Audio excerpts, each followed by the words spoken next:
What's up, chat?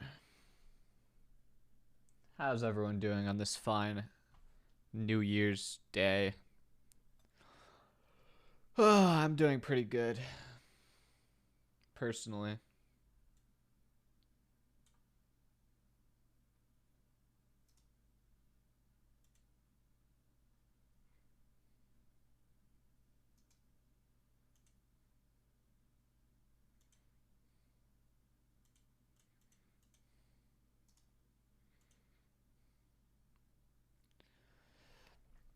Thank you, Rosa, for the 11 months and Brain Gamer for the 12 months. Appreciate the subs, as always. Alrighty. Today, I got a lot of stuff that I need to work on. One of the things is the new merch store, but I'm not going to be working on that on stream, because that's going to be a little surprise. And the other thing is a project that I don't know whether or not has been leaked yet by Ludwig. But either way, I'm going to leak it now.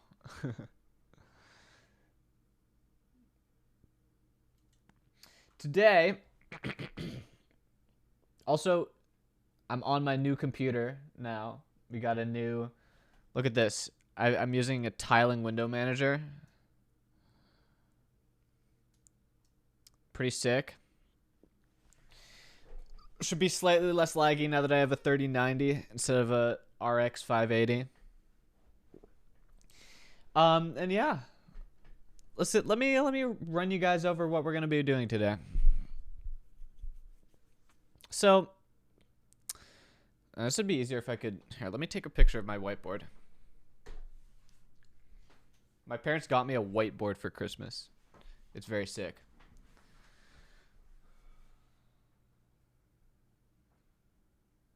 Ooh, don't want to catch my reflection though.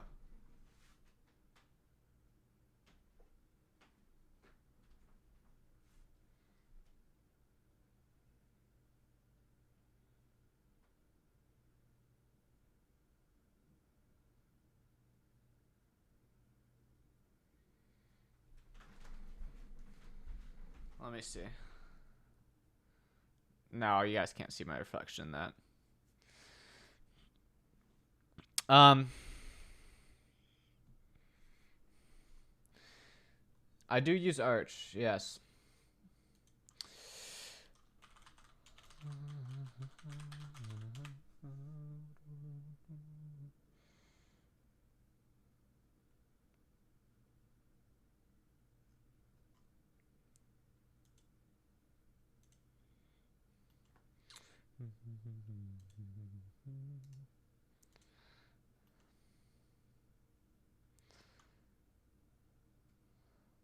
Using dangerously set inner HTML, that's required.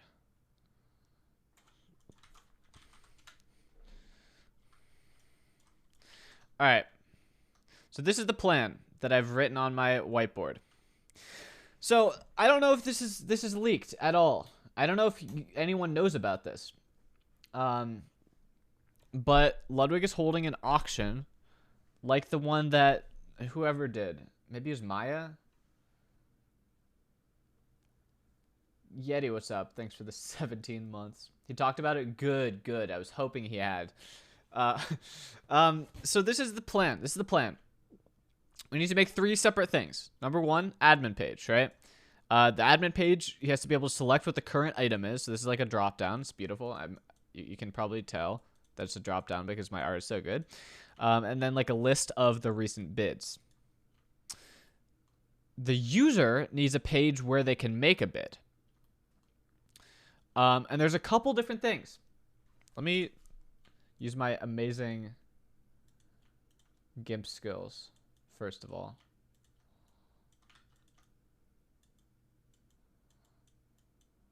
Oh, look at that. Beautiful.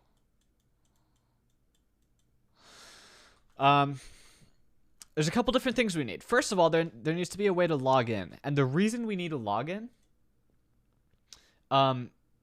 is because we actually need we came up with a system that will improve the problem of people who like bid like $50,000 and then just don't pay. So what we're gonna do is make it so that the default maximum bid is $10, and if you want to bid more than $10, you have to donate in advance 10% of that bid in order to be able to bid that much. So if you wanted to bid $50,000, you'd have to donate $5,000 to charity first, right? And that kind of is a good enough gateway, I believe. So that's why we need a login. We need some way to associate bid amounts with a user.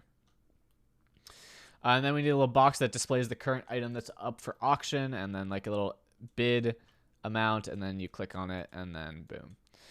And then Ludwig, right here, needs a stream overlay as well, which will have like the current item and the price. So that's the plan. Did I see Nutty's video? No, I didn't. 3 different pages. Admin's going to be fairly simple. Stream overlay is going to be fairly simple. This page is going to be fairly not simple. And we need a couple other things as well. I got this, look, this is why a tiling window manager is so good. I could just do this. So handy. I got this little widget here. We're using Give Butter because Ludwig knows the CEO, I think. And yeah, we're going to use this. What window manager am I using? Awesome. Awesome window manager. So yeah, this is the plan.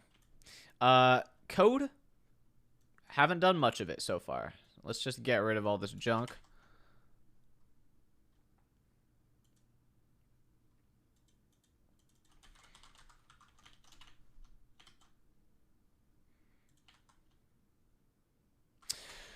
Okay. So which of these pages should I work on first? The admin is fairly important. I think the make a bid page is probably the most interesting though. So I'm going to probably work on this one first. So let's make a new page. Let's call it what? Bid.tsx.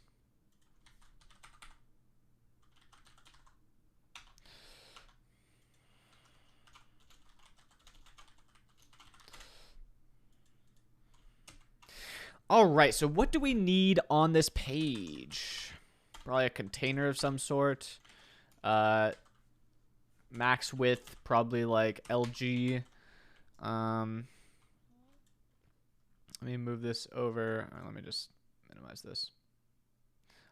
Also, the advantages, I can switch between desktops pretty easily. So let's just move this to my third desktop, and then if I go to the third one, here's GIMP. Okay, so let's go to the bid page.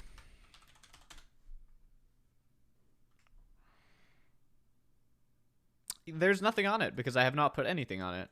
So let's first of all, let's edit the theme. Mode dark, because dark mode is always better. Get rid of this shit. Don't really need it. I don't know if there's a color theme that Ludwig's going for. Actually, I think I asked him.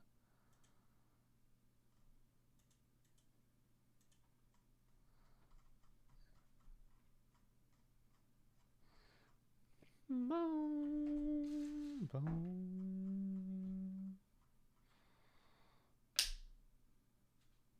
Oh, New Year's theme.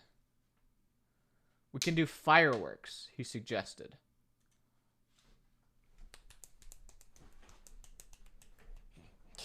The editor is code OSS. Yes. Yes, it is. All right. So let's do like a header. Ludwig's charity auction.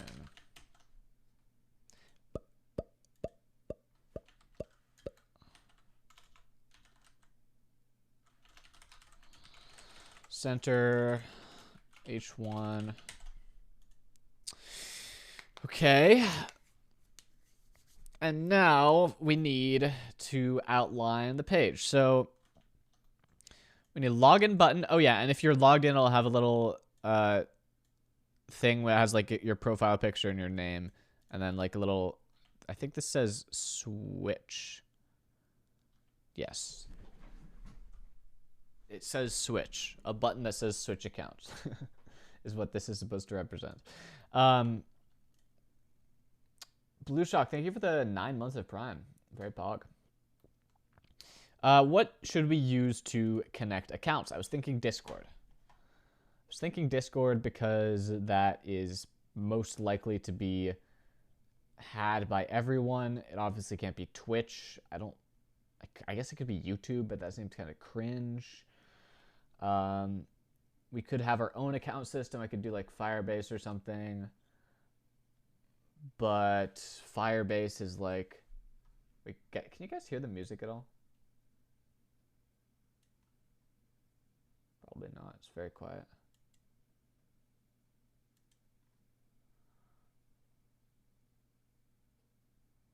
How's it now? Firebase we could do, but Firebase is kind of expensive.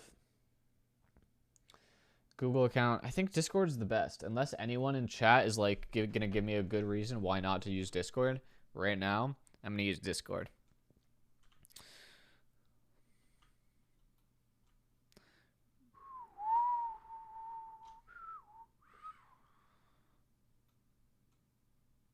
Okay, Discord it is.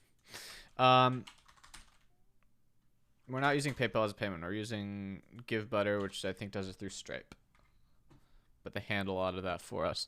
Okay, so first of all, what we need to do is figure out if the user is logged in or not. So how do we do that? We need to...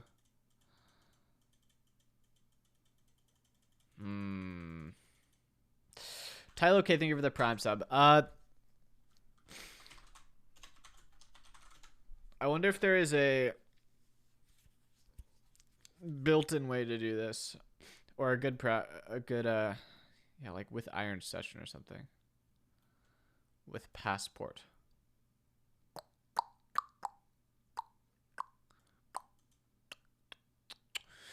Yeah, I guess we could just do it with Passport.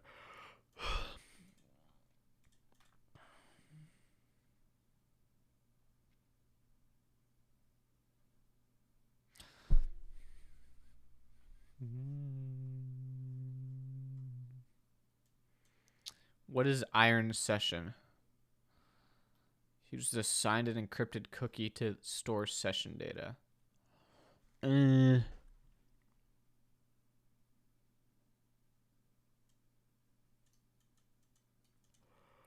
don't think we need that.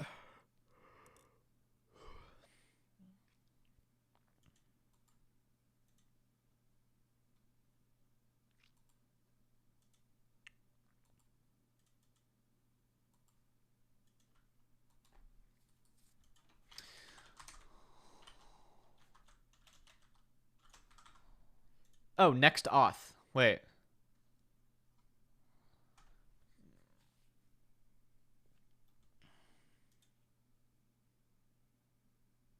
Yeah, it says 60,000 weekly downloads. Designed to work with any OAuth service. Yeah. Yeah, we'll just use this. It seems like it's going to be... what we need.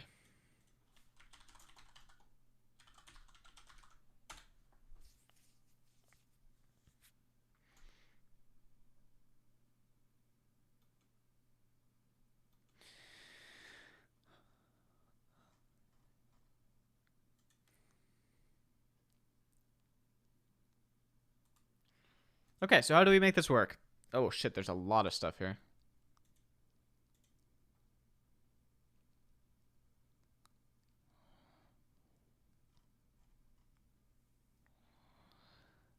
It looks like there's built-in providers. I wonder if there's a built-in Discord one. If there's not, it should be very easy to make our own.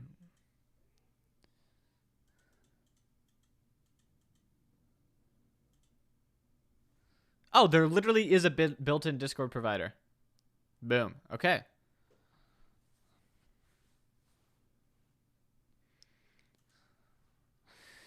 Okay. So let's just set this up then.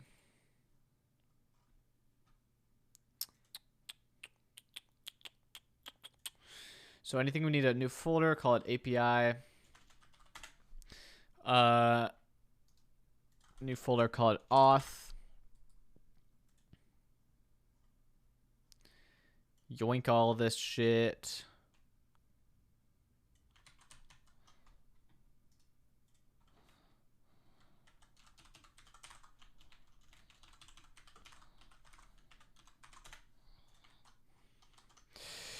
And then I do want to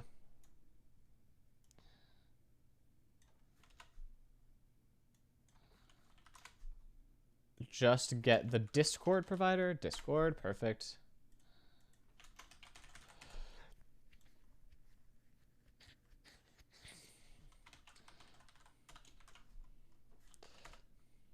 Oh, what do I need to put in here? Client ID and client secret.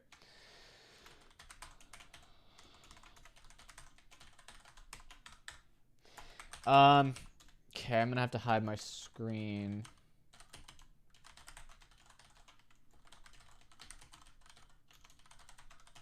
For this, so you guys can't yoink my stuff.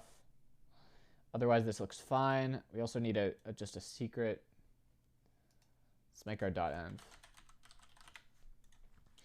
So secret could just be something random.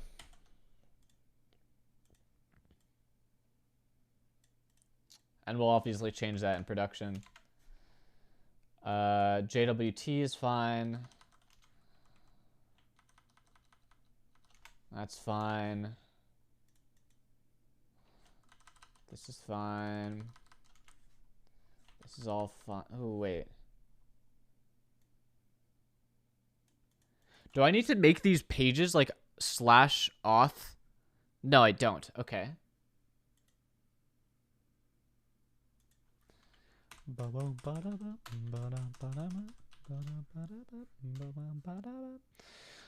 There's just a bunch of random shit in here that I don't need. Color scheme dark, of course. Debug, we don't need. Events, callbacks, yeah. Just get all of that out. Good. All right, let me make a new... I brought back this, by the way, chat.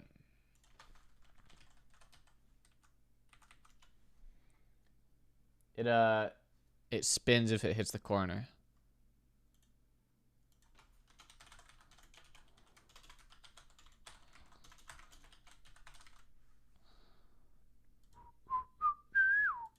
Wow, I reached the limit of OAuth applications on my Discord account.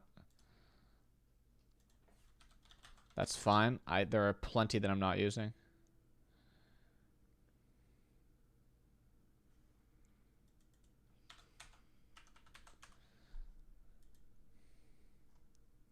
I have how many? 5 times. You have a maximum of 25, and I have 25. Ludwig's charity auction. Client ID. Client secret.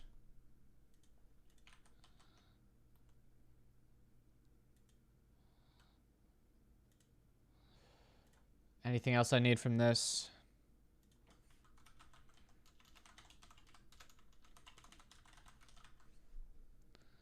I probably need a...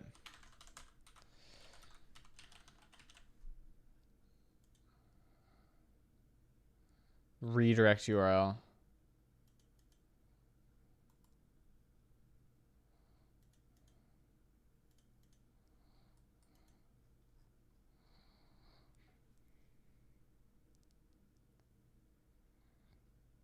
Huh.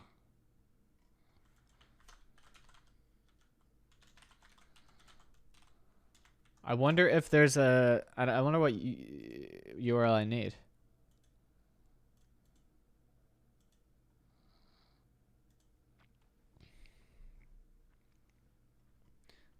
Oh, I see. /API/auth/callback/Discord. I was close. All right, save, and we're good.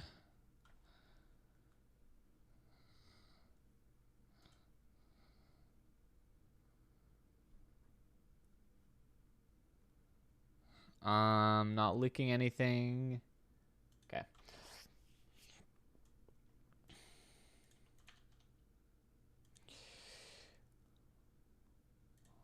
Okay. Now. Oh, it actually gives you a page by default. So if I go to localhost /API/auth/login.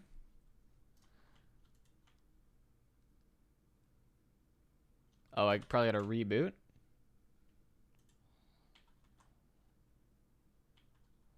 No, that didn't work. Oh, /sign in.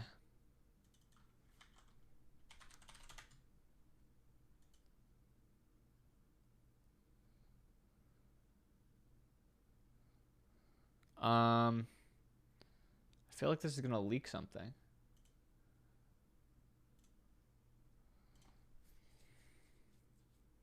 Oh no, it didn't leak anything.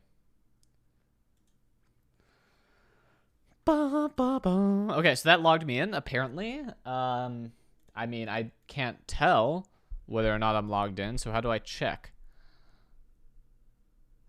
How do I now get information about my user? Um,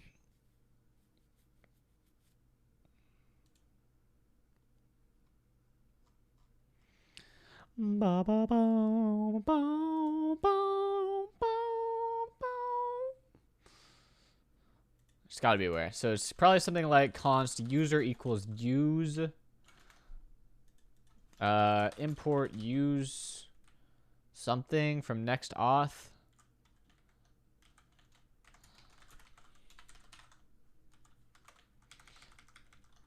Use no.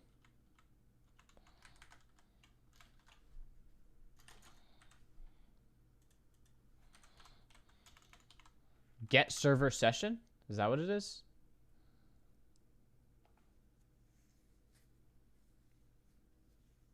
Hmm. Huh. Get server session. Or is there like a use session? Use session. Oh. Oh, it's next auth /client. That's what it is. Okay.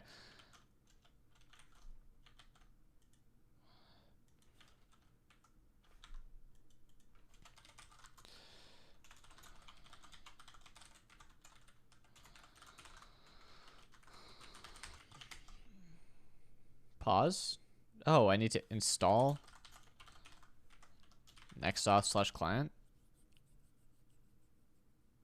No. Why is this not available? Hello?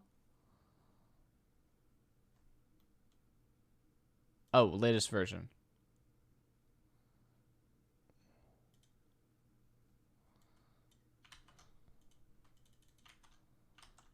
This?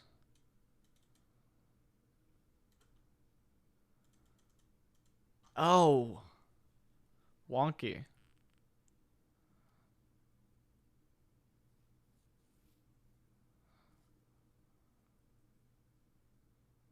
This is like just not as handy as the previous one. That sucks. Alright, whatever. Whatever, doesn't matter.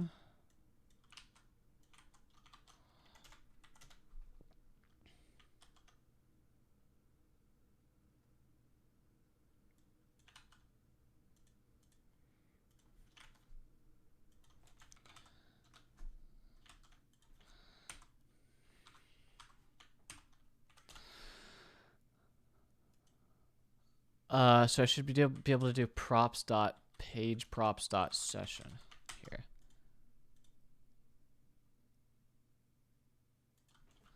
Get server side props context.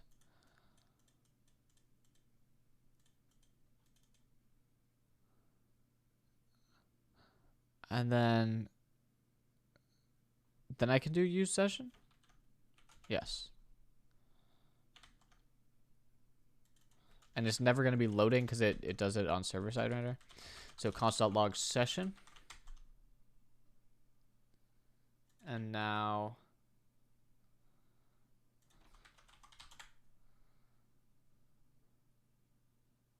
no leaks, no leaks, no leaks. Yo, stop sending me links. I'm fine. I don't need you guys' help. Thank you, though.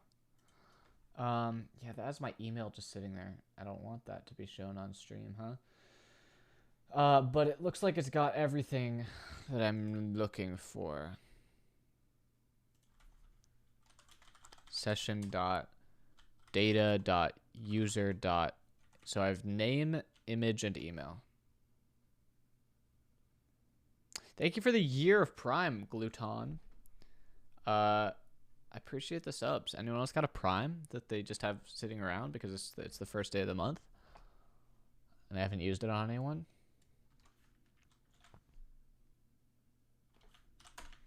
Just asking. Could be possible. All right. No more leaks. Leaks have been gone. Blackie is. Thank you for the Prime.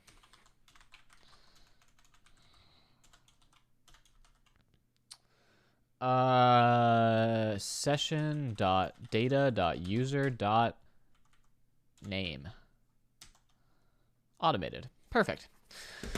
Okay, so we have successfully logged in.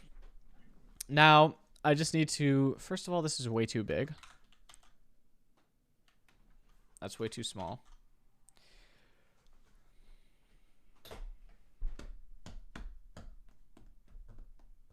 You don't need to use server-side props, you think? You think I could just get rid of this? Oh. It didn't work for some reason when I got rid of that. That's so crazy.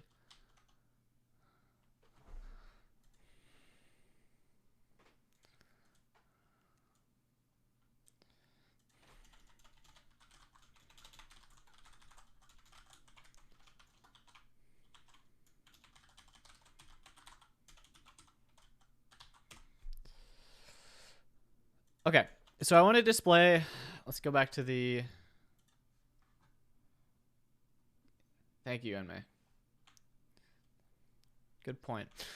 I want to display a login button if they're not logged in, and a little box if they are. So...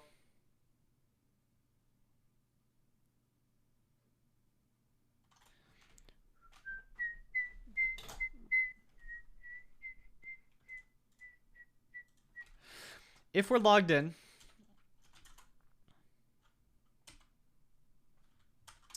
Let's do, like, user box.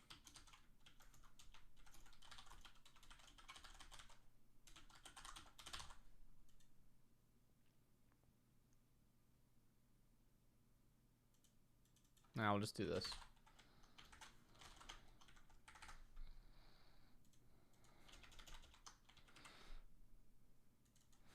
And if we're not logged in, we'll just have a big button that says log in.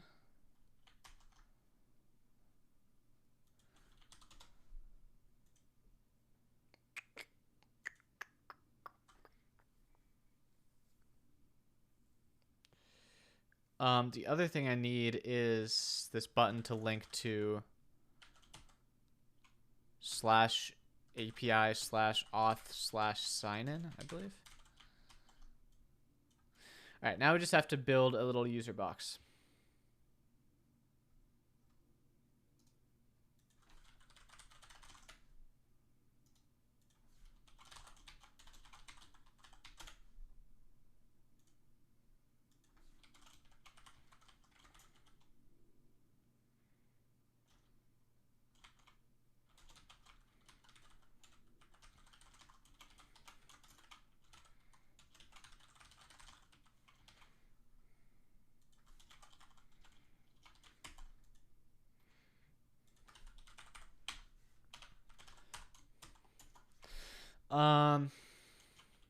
I should be able to do session date or session user, like so.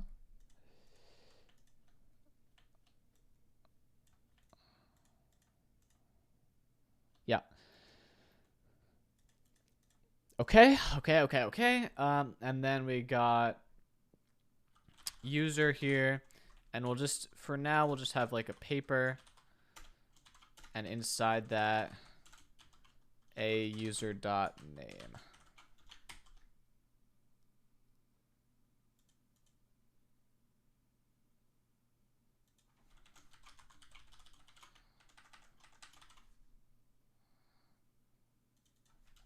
Fog, what's the TypeScript utility type for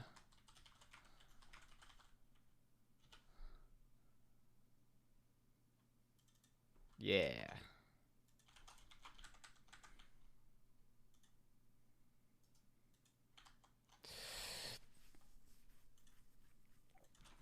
Import the user box like so, and now reboot the thing.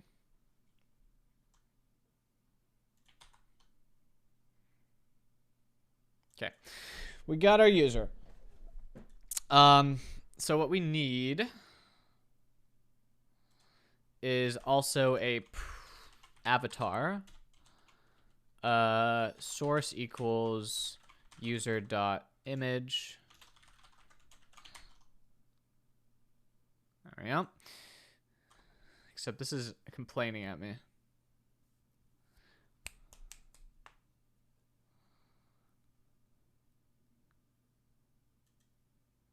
I guess we do user dot image and okay, looks good. Got to put some styling on this.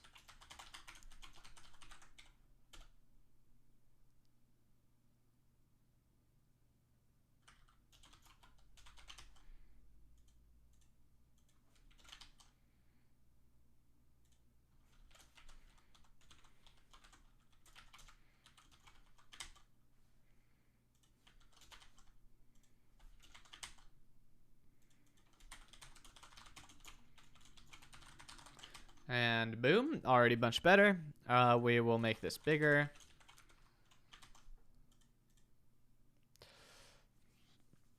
Okay, and the other thing we need is shit. We need like a button that has like an icon button. And the icon is like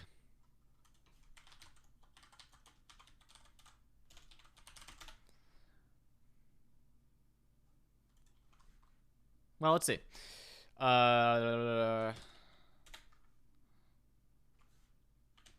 Icons. Okay, so it's MUI slash icons material. And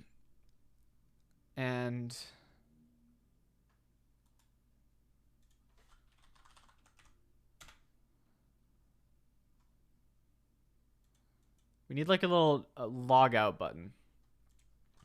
Log out. Yeah, like that.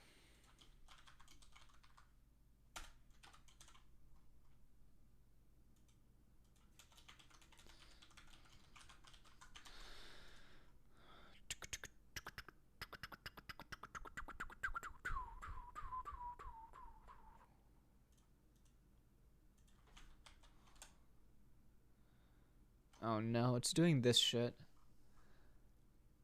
It's like lagging because there's so many icons.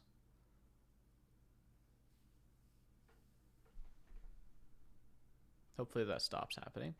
Log out, and I want this to have a ML auto to make it all the way on the other side. And can I do color red? I sure can. Nice. We'll also do MR equals 2. Okay, this is a nice little clean box. Looks very nice actually, if I do say so myself. That shouldn't be red though. Only the icon should be red.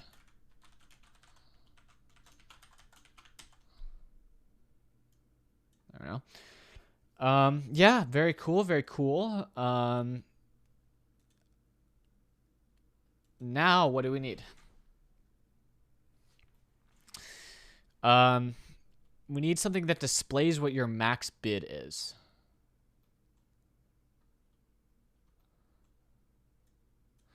So this is getting into the realm of we need somewhere to store every user's max bid.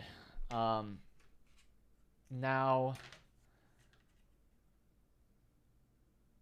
we could use Firebase.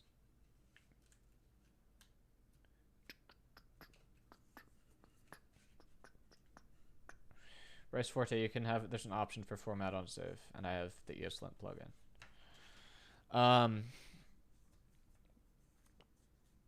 We could use Firebase, and the thing about using Firebase, well, actually, I don't know. Look at my cool little thing up here, chat. It's very cool. See how cool it is.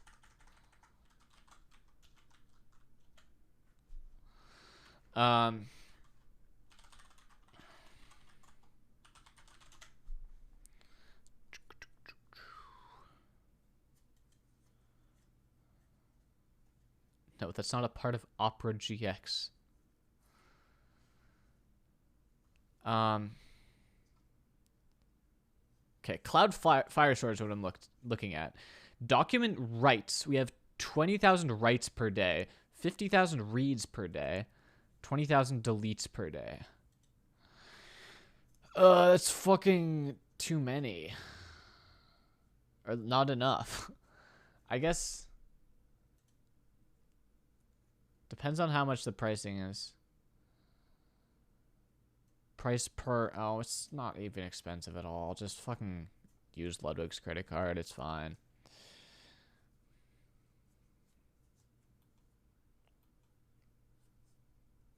And it's only running for a day. Okay, so in that case, we'll just use Firebase, I suppose. Firebase also has, like, live views, right? Like, we can have it... Does that have any pricing attached to it? That's the question. Firebase,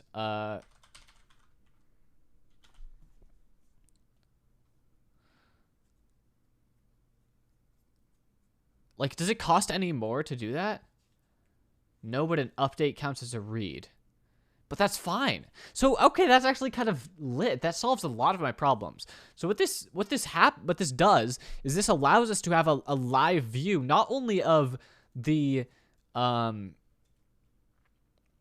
user's current bid, but also of the current item that's up for auction. And I was worried about that. I was worried about building an API to support that.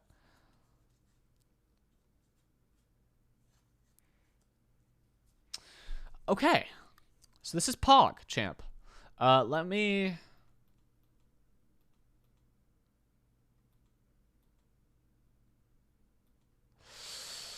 not leak anything. I'm going to go look at my Firebase account.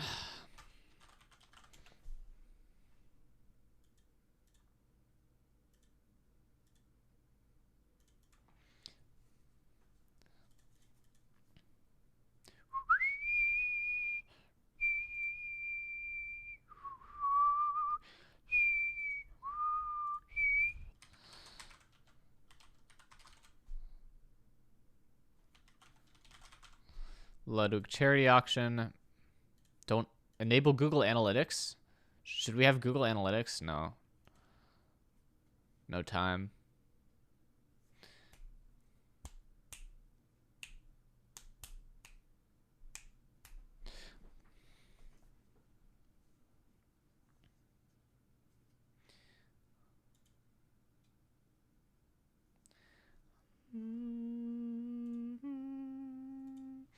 Okay, you guys can probably see this. App nickname, charity site. Maybe you guys can't see this.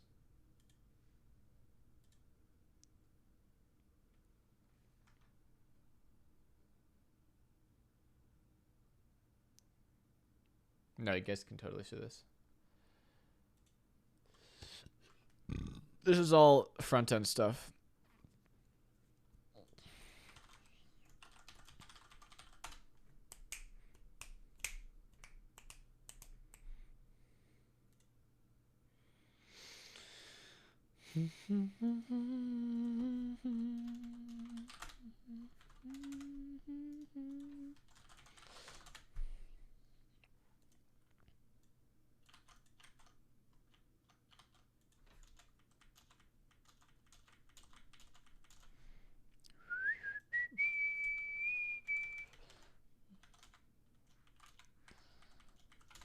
This is the public API key.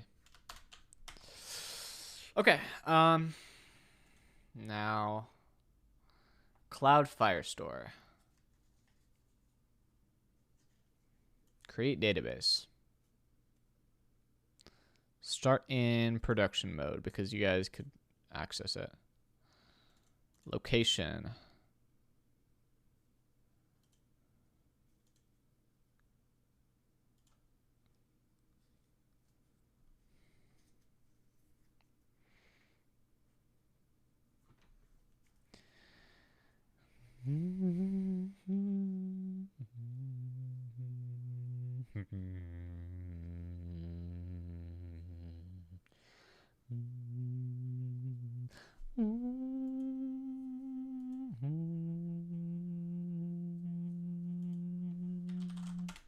Call this users. Yeah, auto ID is fine. What do users have? They have a name.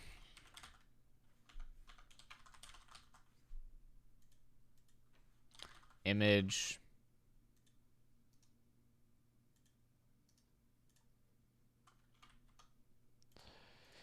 Email.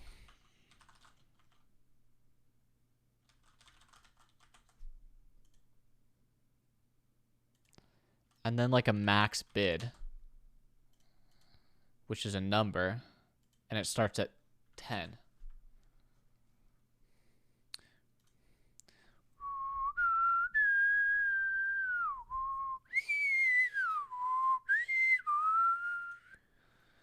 Okay. Why is this complaining? Oh, it needs to format itself.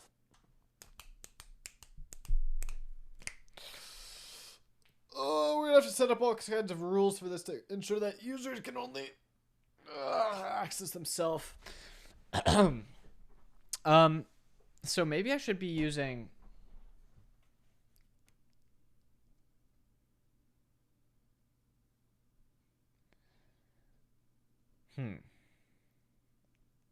Maybe I should be using Firebase authentication.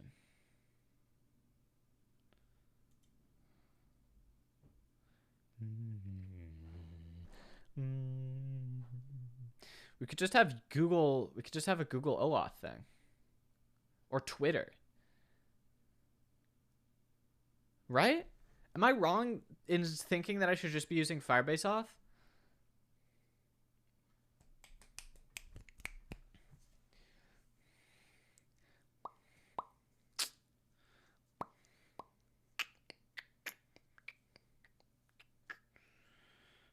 I'm right? Good. I'm usually right. We'll just use Twitter.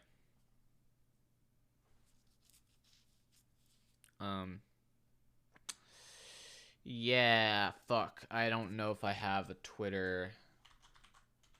I don't know what Twitter does. I know Twitter is kind of strict on.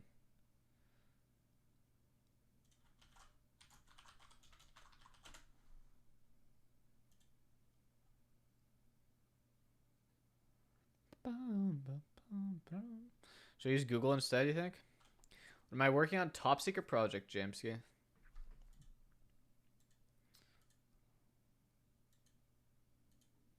Oh, I don't even need to do anything there.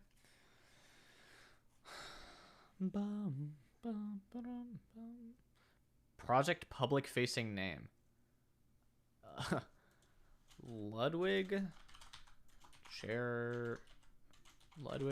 charity auction. Just move that over here for a second. Email address. Fucking. That sucks.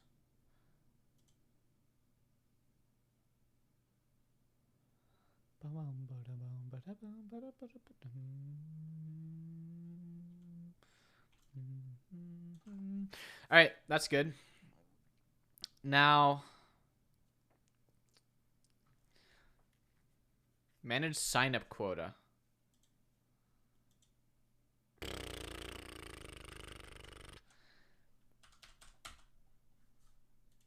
Oh no. Oh no.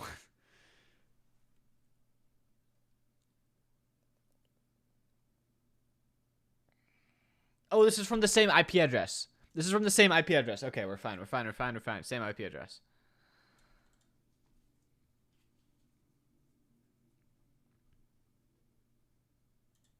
Now, I'm sure there's React Firebase off. Boom, boom, boom, boom.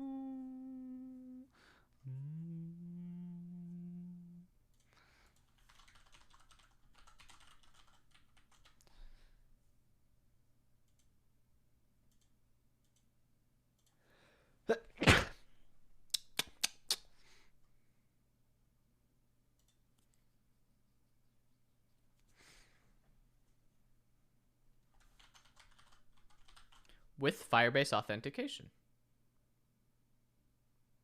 Do we want serverless or not serverless?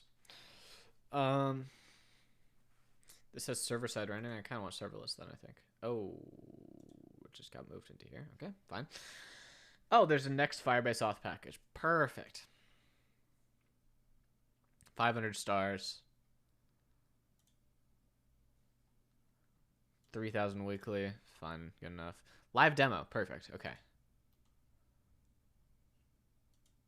I love it when people have live demos. I don't want SSR. I want login page static.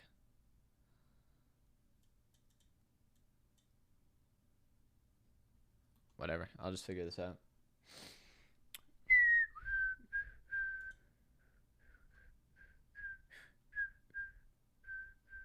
When not to use this package. If your app only uses static pages, use the Firebase JS SDK directly to load the user on the client side.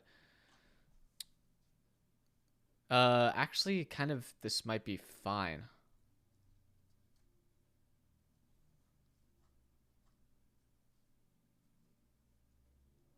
Cons: the cookie would be unsigned and accessible. You won't have access. You won't be able to access other Firebase services. I want that. I want other Firebase services because I want the Firestore.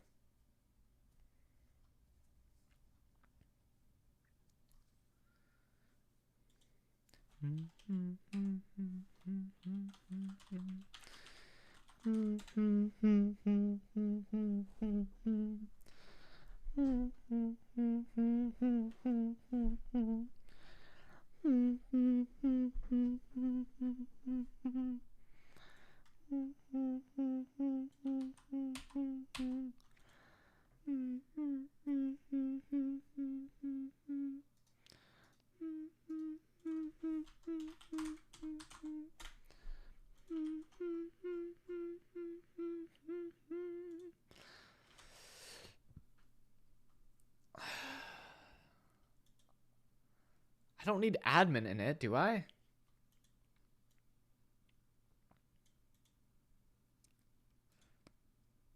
When would I need admin credentials?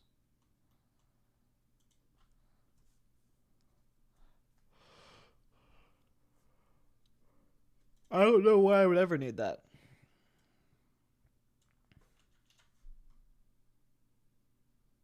In fact, maybe I should not be using this.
Let me just look up Firebase auth and look at what the documentation says here. Web. Sign in with a pre-built UI. Eh.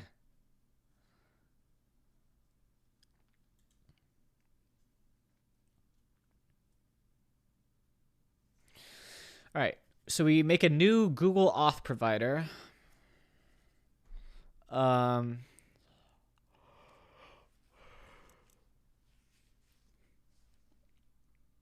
Sign in with pop-up.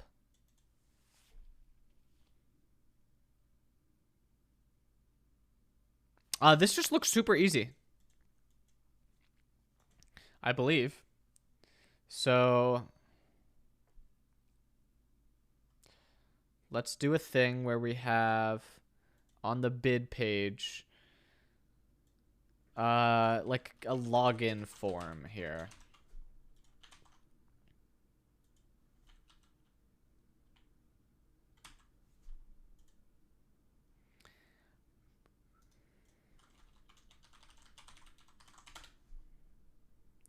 And I think I'm going to dynamically import that.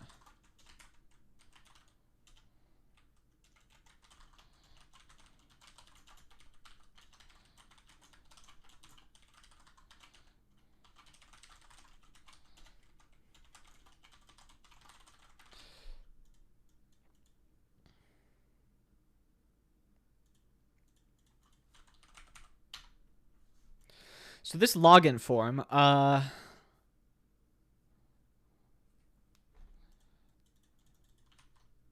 guess we just grab this stuff and then make like a little, I guess it could just be a button.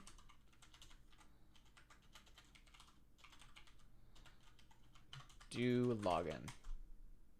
If I tried Copilot, no, I don't really want to.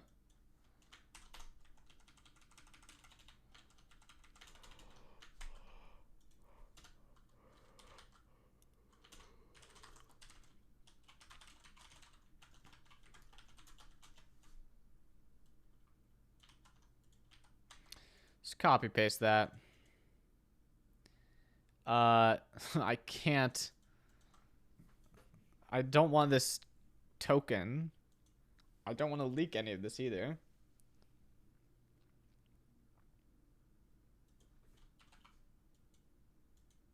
I don't want to leak any of this. What is this provider thing I'm supposed to pass? Maybe Google?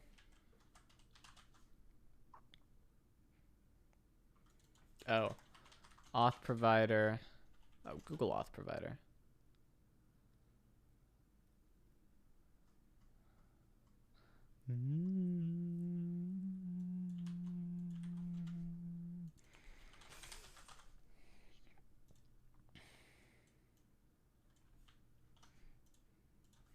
Okay, we're gonna console.log token and user, and then I'm just gonna hide my screen.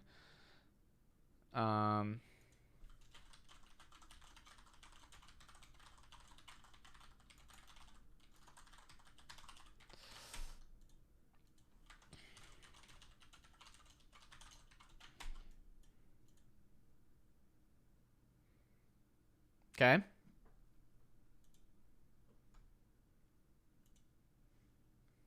Pause ship. Oh, it still has my old session.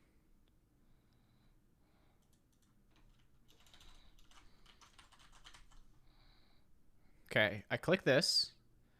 No Firebase app has been created. Okay. I just have to do import lib/Firebase. Click. Okay, it opened a window. Choose an account.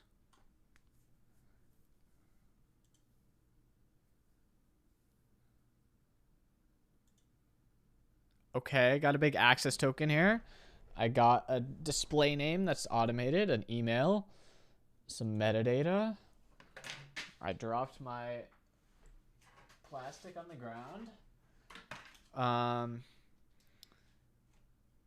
Yeah, big my email and an access token. Let me actually check what this access token is. So JWT, let me plug it in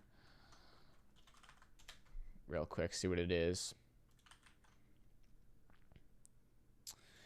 Yeah, it's got user ID, picture, issuer, Google identity. Okay.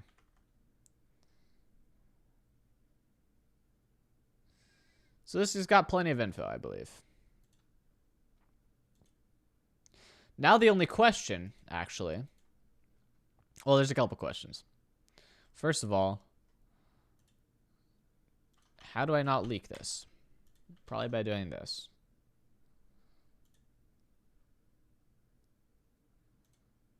Oh, this is still going to leak stuff if I'm not careful. But trust me that it worked. It opened a pop-up and all that. Now, the question is, how do I store this user information? And the answer is probably in local storage. Like, meh, who cares? Auth state persistence.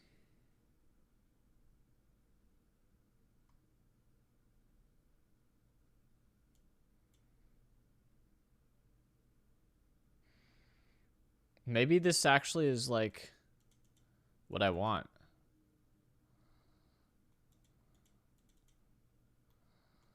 Maybe I can just set the persistence. I don't have to do it manually. Okay, so whatever. We'll figure that out.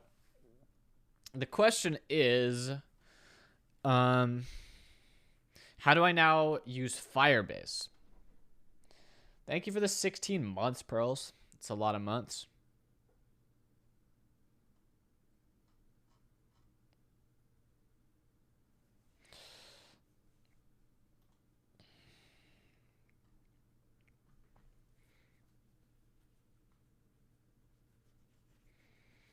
Well, we don't need to use Firebase for this stuff. Also, or Firestore, I should be saying. We don't need this image. We don't need this email. We don't need this name. All we need is the user ID. And like max bid, because that's stuff that's not already contained on the user side, if you'd see what I'm saying. Now,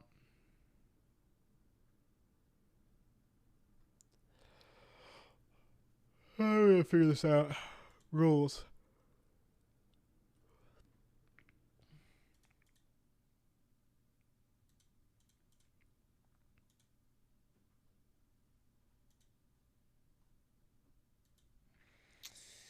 Okay, so I think it's like match / users /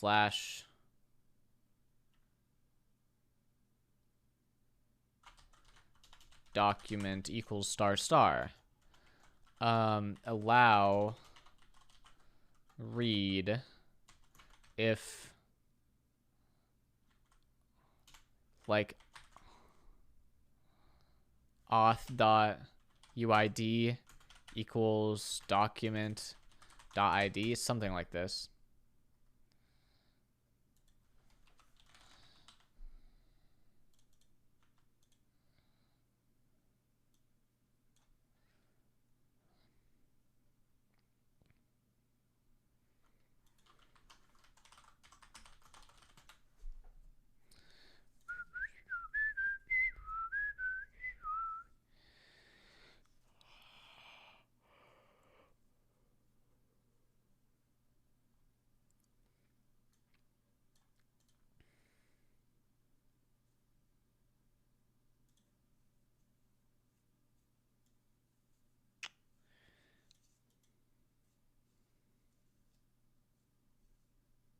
This has got to be close.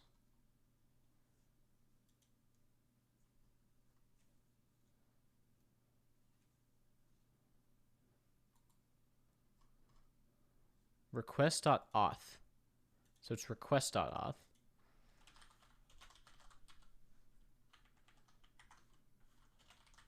Now I just have to figure out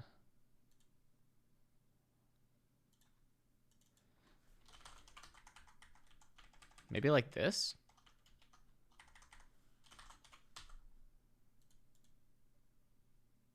Oh, wait, I think I just figured it out. Yeah. Okay, so if I'm trying to get /user/1. If I try to do it with user ID 2, it fails. If I try to do it with user ID 1, it succeeds. Publish. So you should be able to read your own user object now.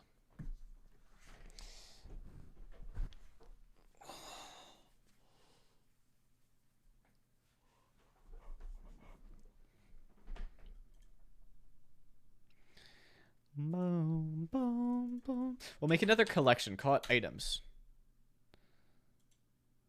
Like name would be hour with shroud. That's not how you spell shroud. 1 hour with shroud. Starting bid. $1,000.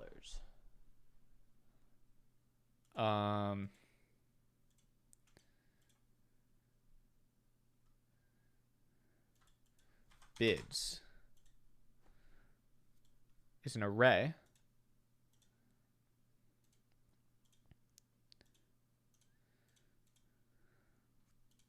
Each item in the array has a name, automated, and a bid, $1,000. And just to give me another example, timestamp,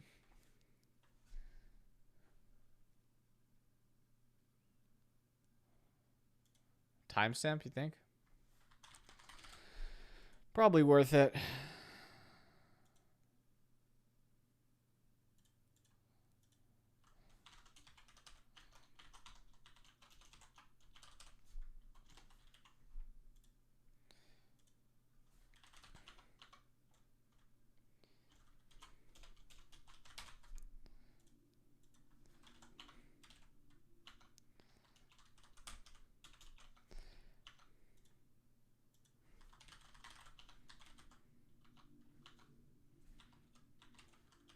Wow, it's so weird that's 2022.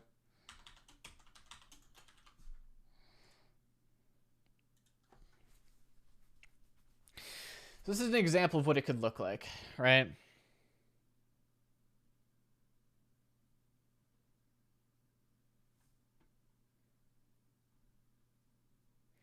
What else do we need? We also need like status. And the status would be like open.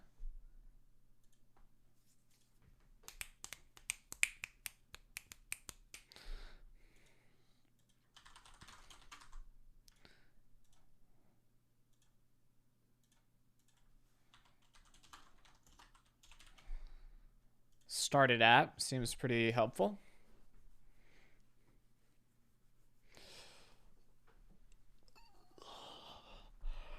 Okay, so now we need a new rule, which is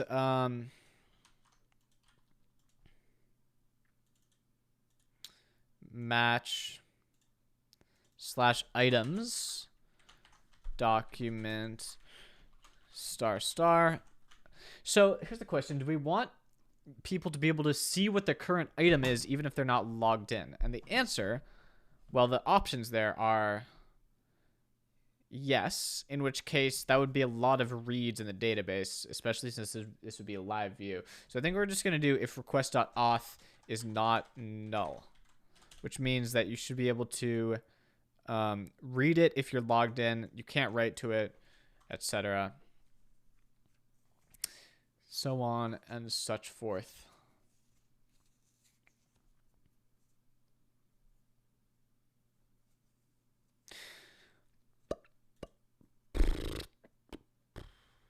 So now what we need to do is we need to be able to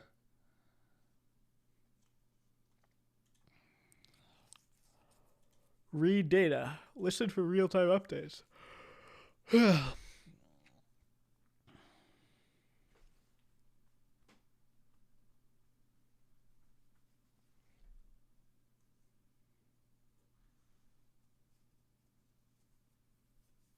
Is there a way to make it so that only the current bid item will be visible? Yes, but I don't want to do that at the moment.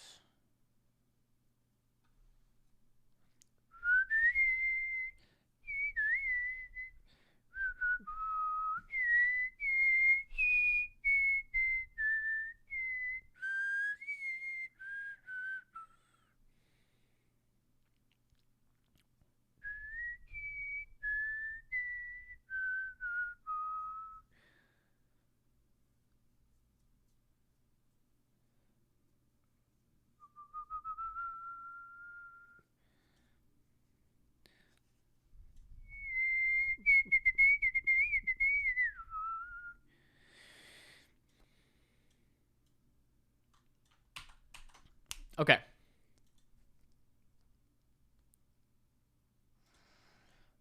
So let's make a new thing to display on this page. And it will be something a little bit like, get rid of all this. Something a little bit like a current item.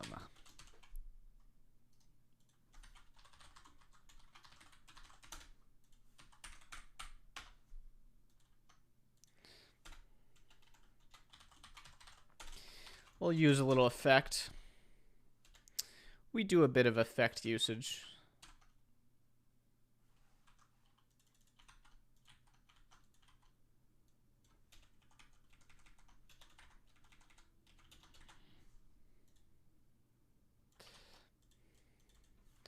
We're looking for items where status equals open. We got our unsubscribe here. We do a little return unsubscribe.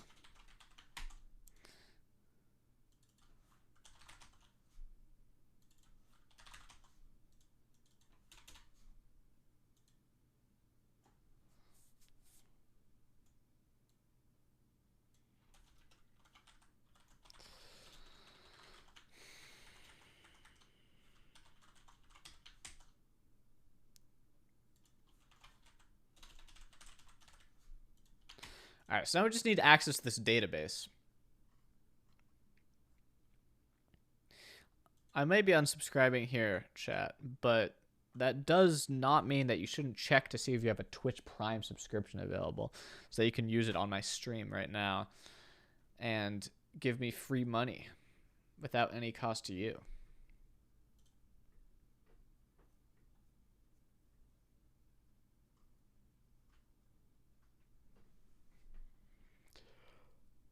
It's pretty easy. Look how easy it is. Thank you, Pablo C.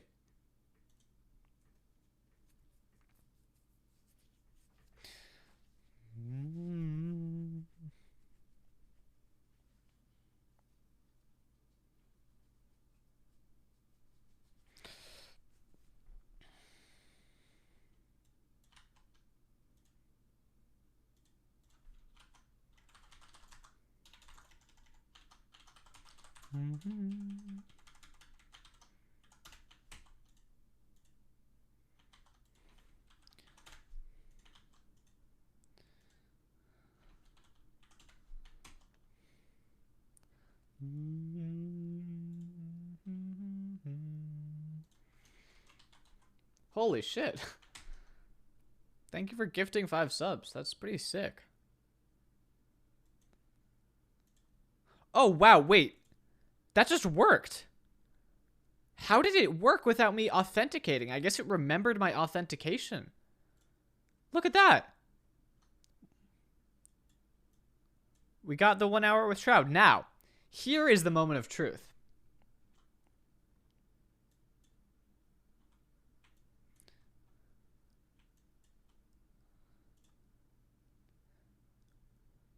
We rename this to 2 hours with Shroud. Oh, and we instantly get the update. Okay. This is Pog. Fucking Firebase is lit. Okay. Yeah. This makes everything so easy. It just works, yeah. Yeah, that's sick. Okay, now I just have to display that.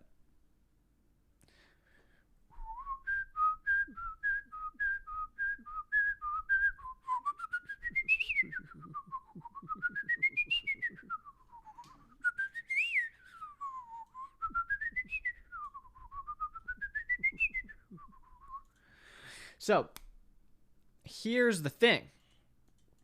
What I want to do, I'm now getting a list of all open items. As you can see, this is an array, which means that there could be multiple items that are open. What I want to do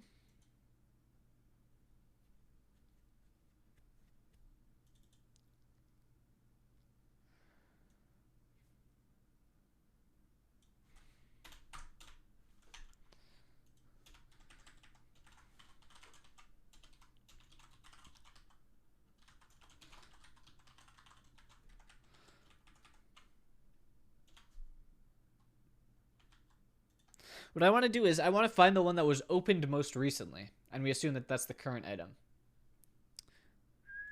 And it looks like we can't do this, which is unfortunate.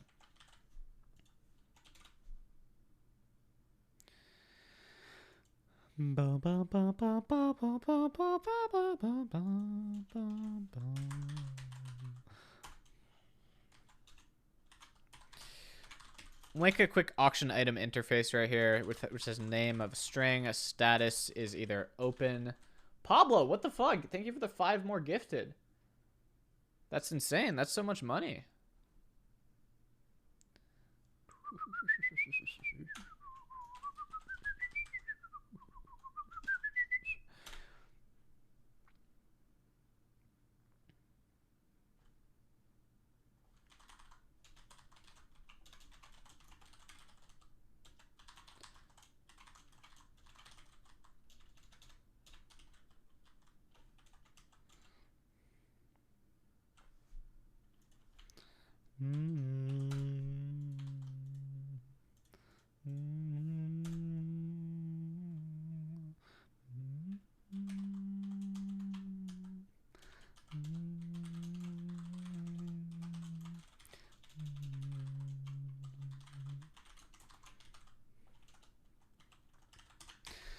Okay, that's our auction item interface. We're not using Discord anymore. We're using Google. So I don't care.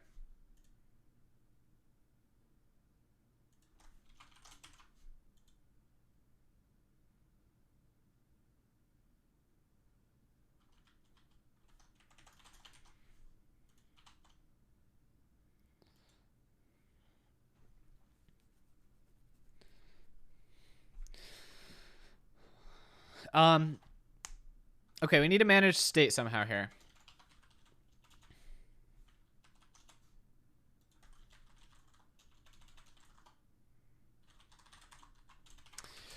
First of all, we'll do current item equals items dot sort. A, B goes to A dot started at dot. Now, what is this? We have seconds and nanoseconds. Can I do like 2 millis? Dot 2 millis. Is that like milliseconds since the epoch? Yeah. So we'll do A dot start at dot 2 millis minus B dot started at dot 2 millis. And that will give us set item set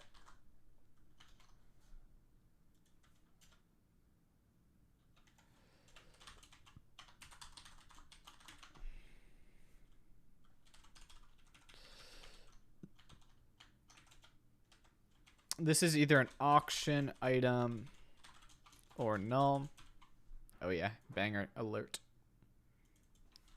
I guess we do undefined here.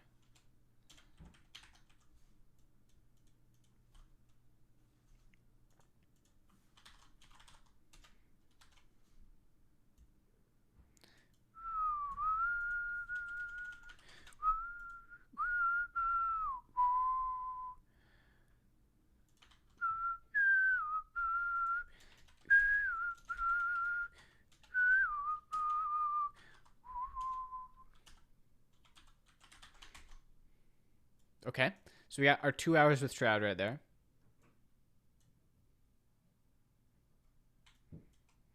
If we now go here, can I duplicate this document somehow? Okay, we're just going to add a new document. The name is going to be Ludwig's Shoes. Started at is going to be 11:05 a.m. So this should be after the first one. Therefore, this one should be the one that's showing up. The status. Well, first of all, let's actually try with status equals closed. Starting bid $10. Bids. Array. This is just going to be empty. Name started at starting bid status. Name started at starting bid status. Bids. Save. So this should not have changed. As soon as I change this to open. Okay, I think I did the wrong. I just have to switch B and A. Ah, yeah, I just have to switch B and A. Okay, so now if I change this back to closed. Boom. Let's go. Open. Okay. PogChamp. What now?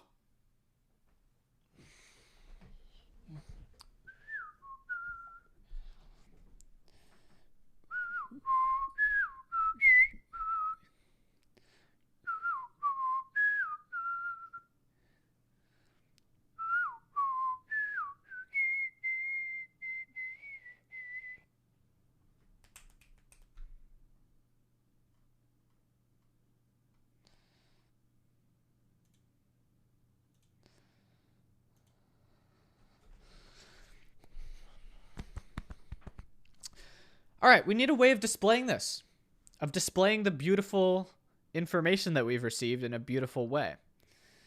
So we know what the item is. We have all the details about the item. We need to display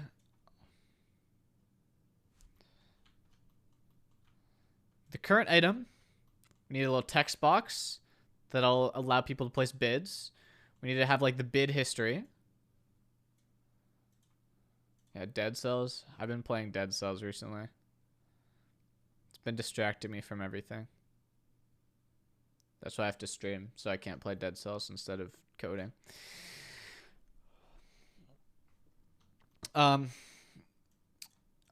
Bid text box, current item, bid history.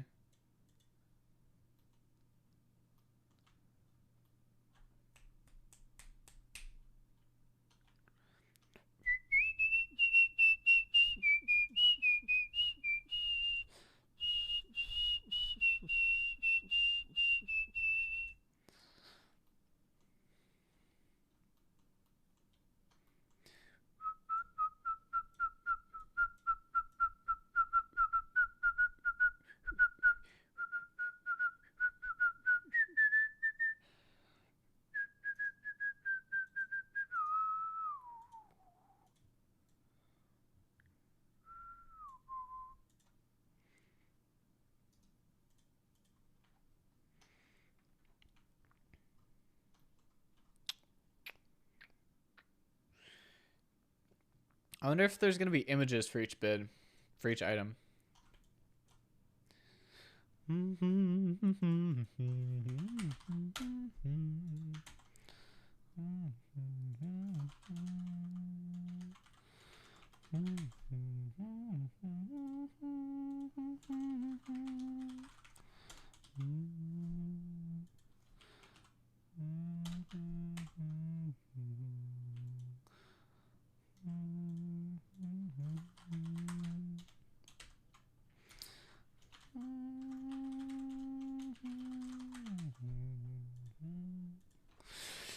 text field. Label equals make a bid or something. Yeah, I was thinking the images would be on stream.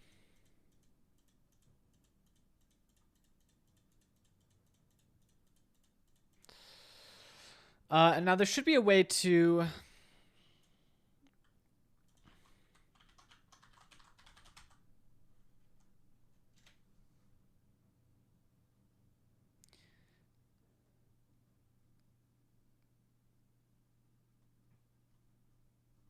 put a little thingy inside the text. Oh, this is select. Text field.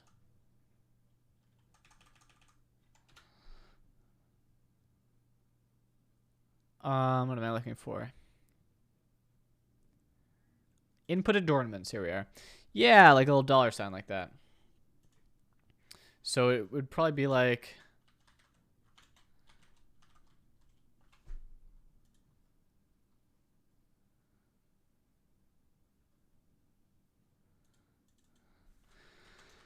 input props, and then we do like start adornment is input adornment position equals start, just a dollar sign like that. Yeah, nice. That looks pretty good.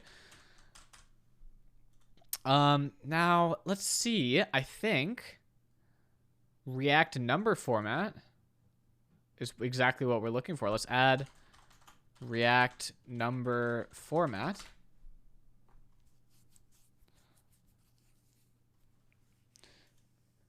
And that should allow us to format the monies.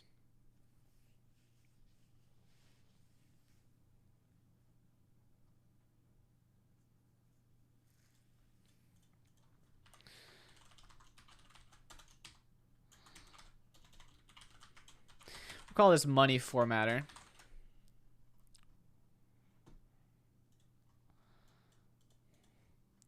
Then we'll do const money formatter equals forward ref money formatter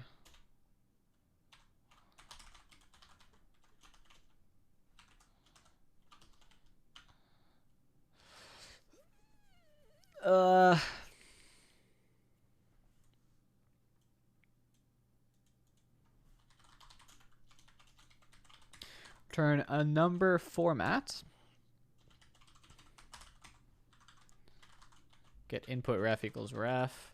On value change equals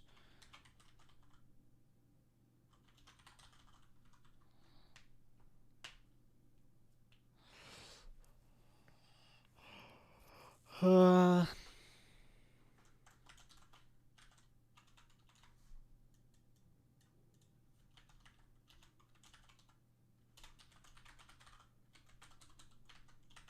I thought about being a NoPixel dev, I would never do that in my life.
I guess values out float values is what I'm looking for.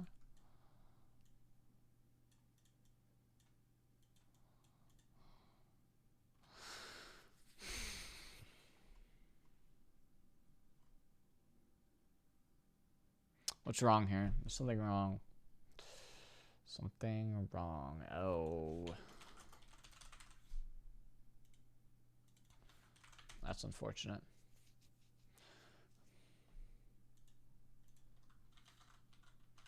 Well, that looks pretty good, though. And if I try typing words and letters, nothing happens. Here I go, typing them.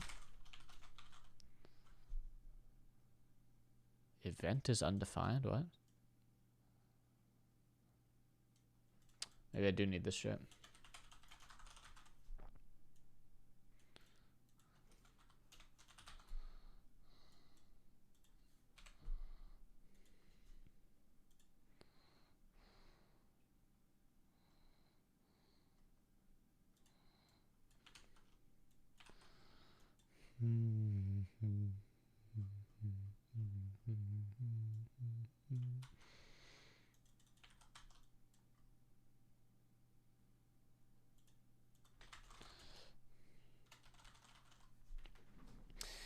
All right.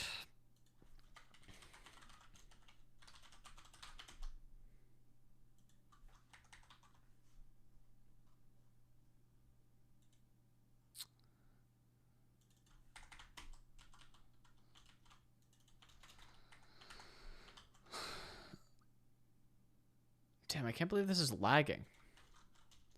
Why is this just not very well optimized, huh? And why is this not doing anything when I change it?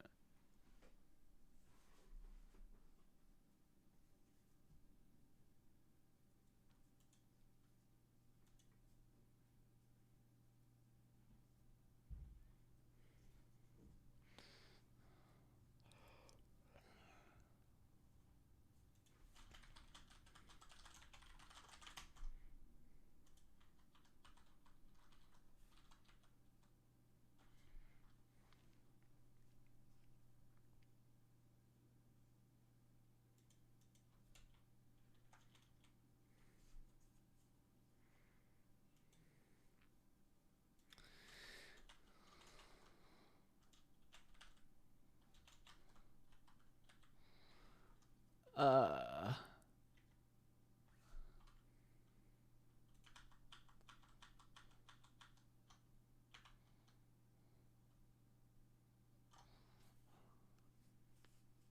Huh. I have no idea. I have no idea why I'm not getting the events.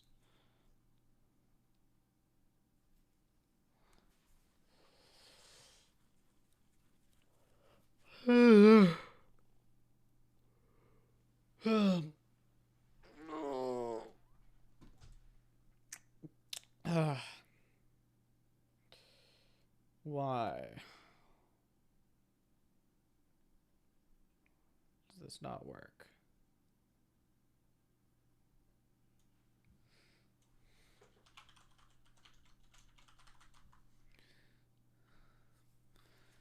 I guess I have to do something like const user bid set user bid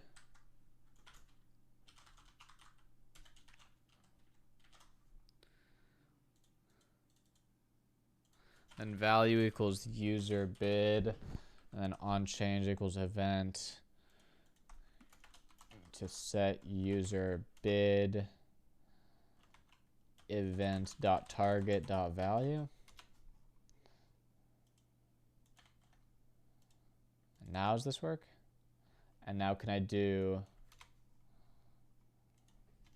const dot log user bid? Why does it keep on changing like this? Wait, why is it doing this?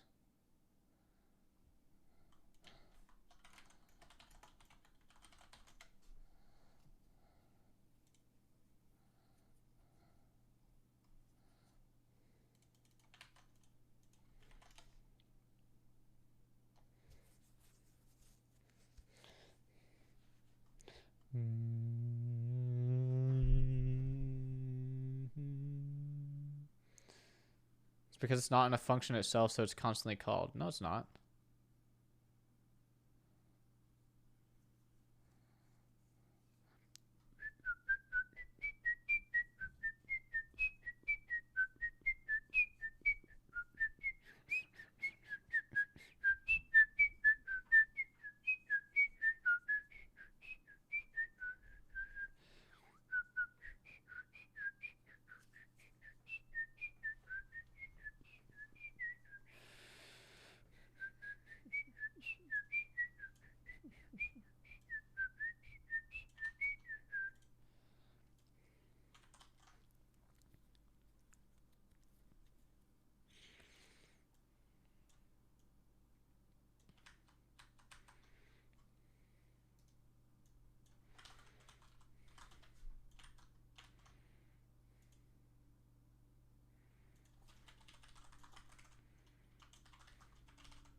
What the fuck?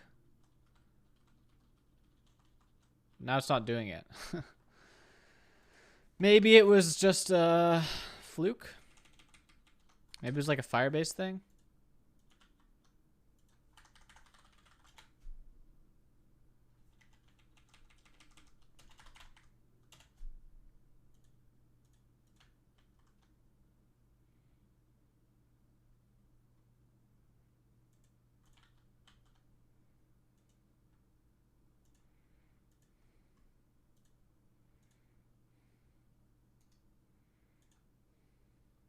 I feel like it was probably like a Firebase thing that was just triggering over and over.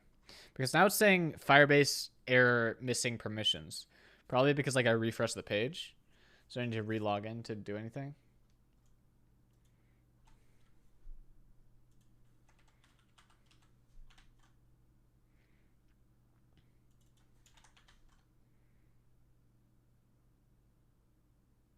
Okay, now it's being laggy.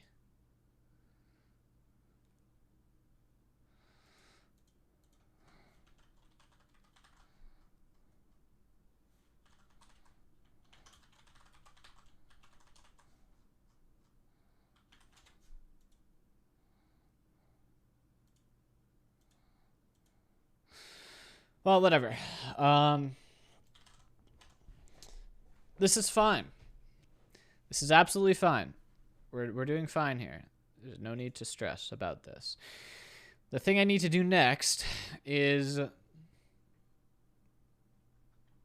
get the user's current maximum bid that they have enabled. Yeah, there's a lot of things to do next. There's a lot of things to do. I'm going to take a break and edit my Twitch description.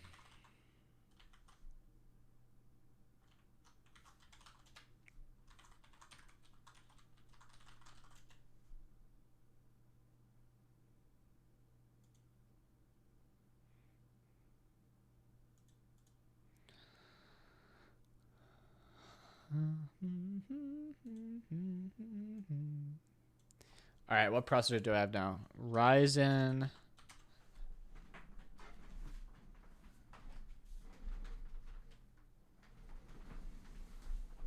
5950X. NVIDIA RTX 3090. 64 gigs DDR4, 2 terabyte SSD, 6 terabyte HDD.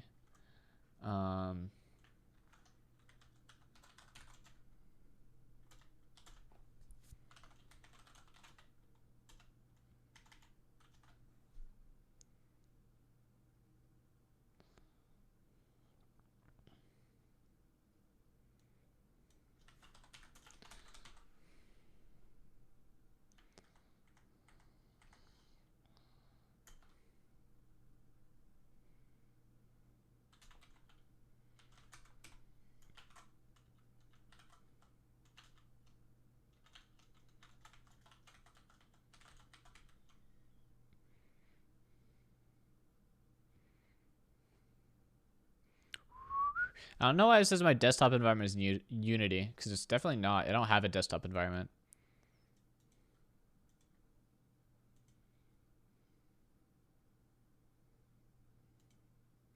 And what's the awesome WM theme that I'm using?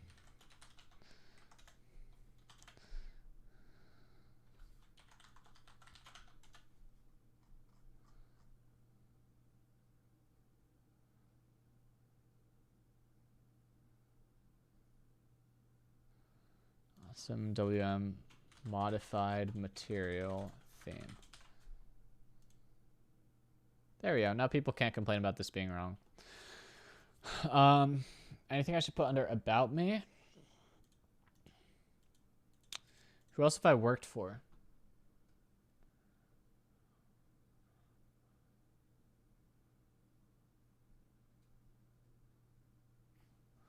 I'm an 18-year-old developer.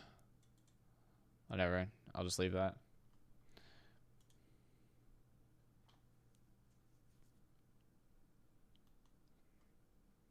All right, cool.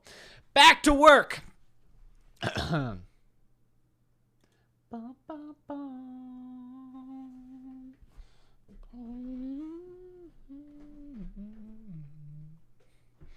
wonder if there's like a max I can do here. Max equals 1,000. That did not work at all.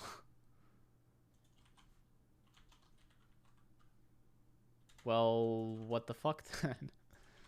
React number format.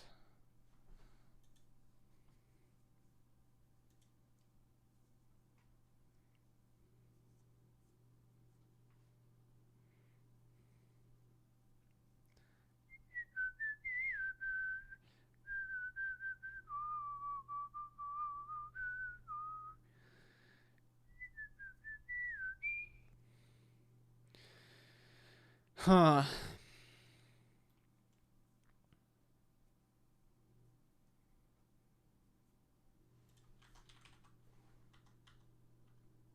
Limit. Oh, this is fucking cringe.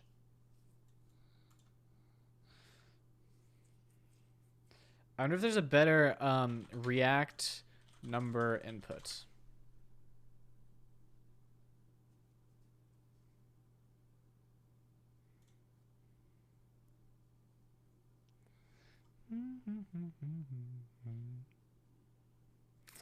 No. Currency input.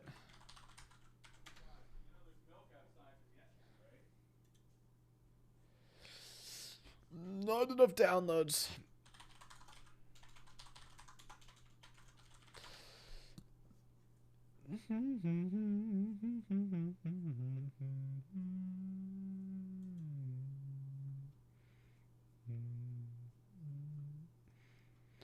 I guess we can just use the thing that was cringe.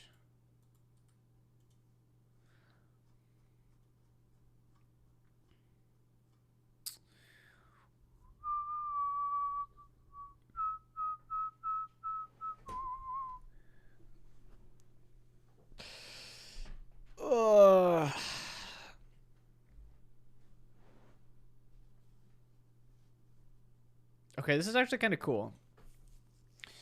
But I need to pass like a max number and min. No, this is all cringe actually. This is cringe because I can't pass custom props to this at all.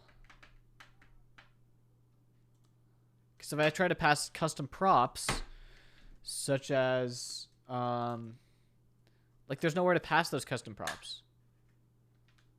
Like maybe I can do like that and that might work. But it doesn't want me to do this. It's not TypeScript compatible.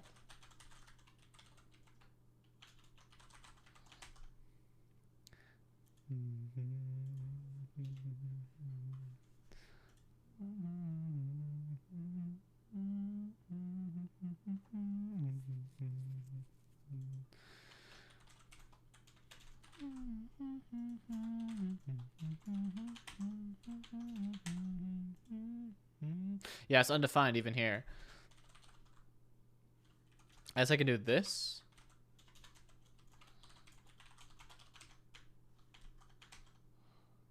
Oh, that works.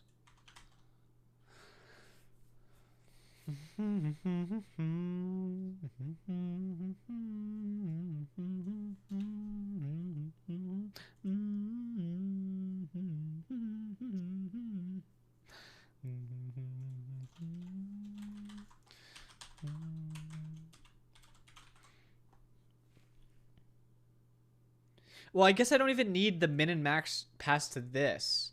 I could just display an error if it's greater or less than... Yeah, that's the smarter thing to do here.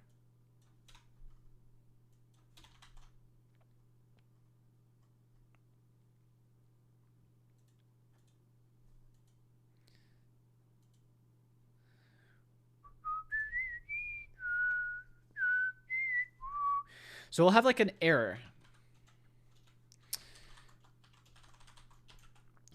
If the user bid equals empty string, then we do please enter a bid. Otherwise, well, I'll just do it this way.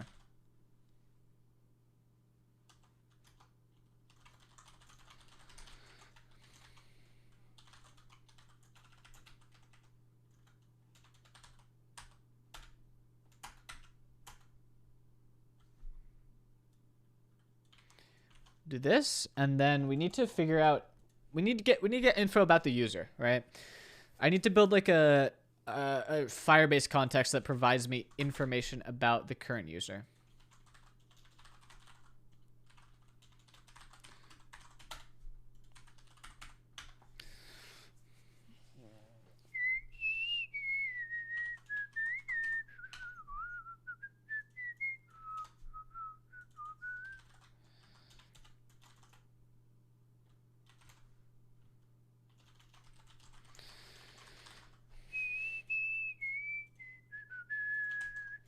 All right.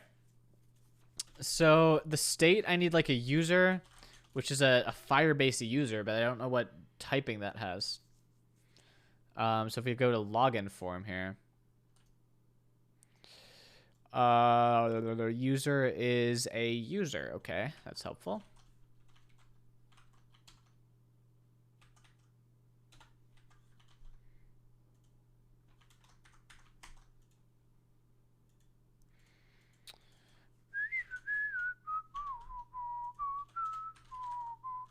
So then I'll have like user set user equals use state undefined.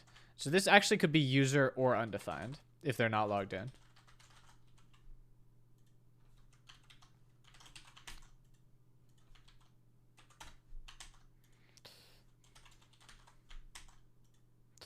Okay, so now I need a way to get access to this user. And how do we do that? Good question, Otto. Can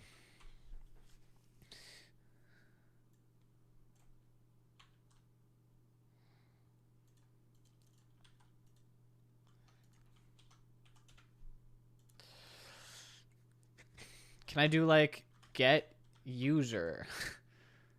Get log? I don't know. We'll look this up.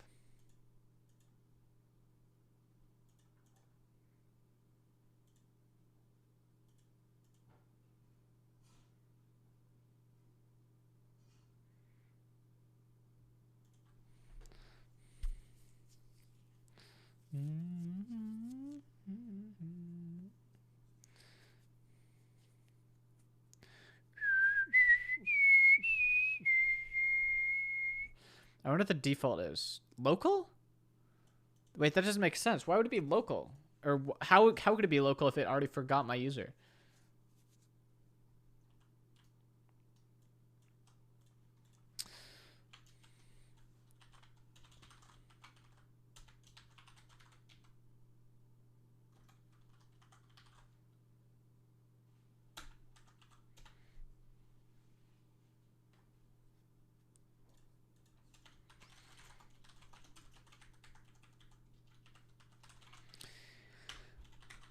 All right, we'll do a little IIFE right there. Which stands for immediately invoked function expression.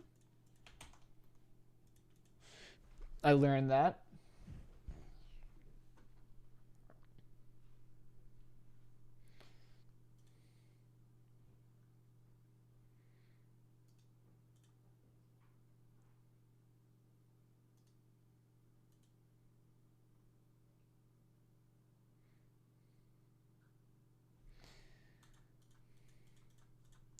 And then I want to do like get user. How do I get my user?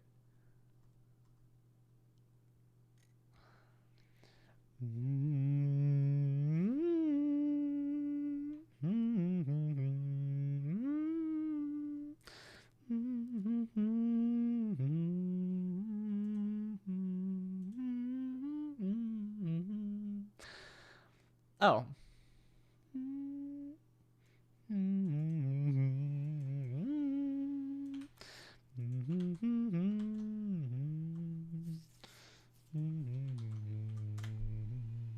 On auth state changed. Okay, and this returns an unsubscribe object. Should be able to do this. Actually, I should just be able to do this.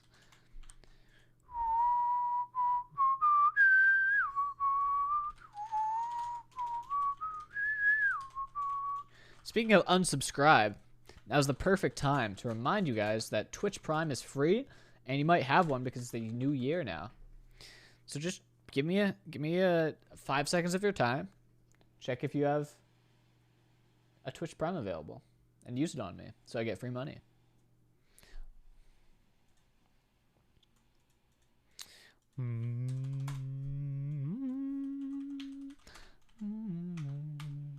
Hey, Johannes J, thank you for the Prime sub.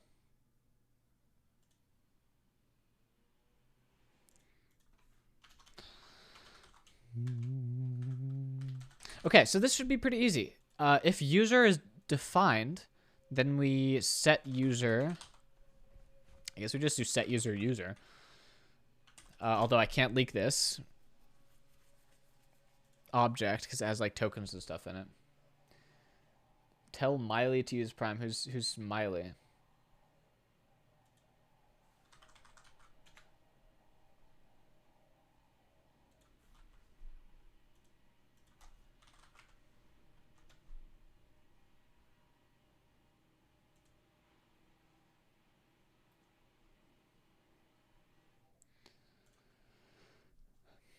Why return a function that calls unsubscribe? Because I might need to unsubscribe from more things in the future, and also there's sometimes if this doesn't return void, then you can't return it as from useEffect. In this case, it seems that an unsubscribe does return void. Yeah, so it's fine in this case, but I get in the habit of doing this just in case this returns something.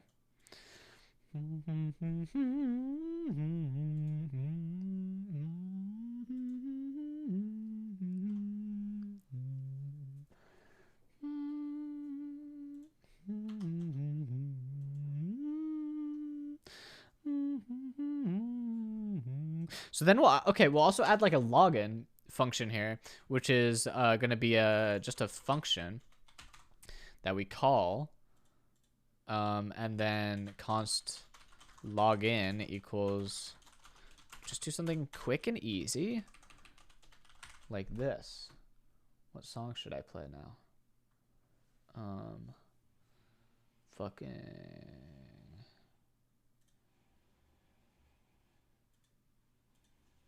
this.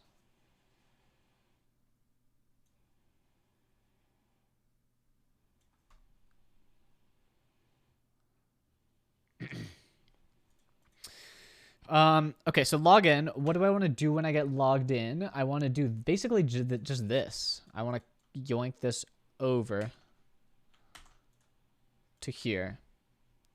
Except I do want to await this. Oops.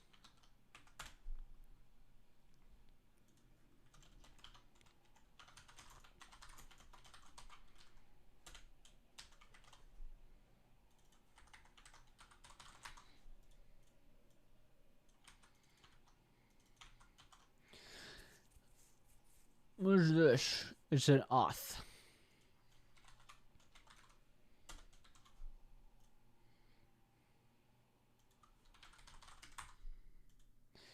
Provider is a... I could probably just do this. Gets weird when I'm dealing with Firebase and React combined, for sure.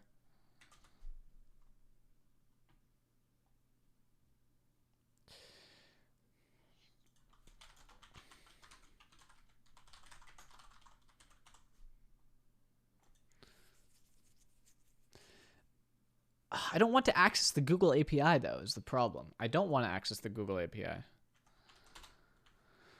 I just want to access the Firebase API. So in that case, I don't think I need that shit.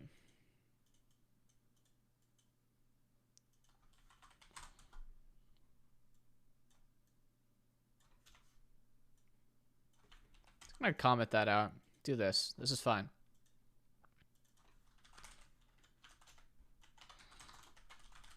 Let me just use context, Firebase context like so. Get rid of this. Get rid of this. Go to our app. Wrap this with a Firebase context provider. Get rid of this. Remove. Next auth. Get rid of this.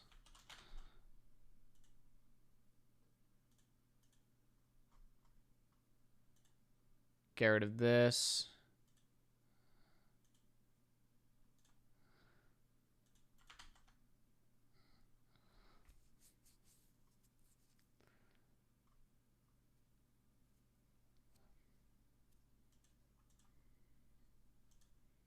Okay, I think this should be good.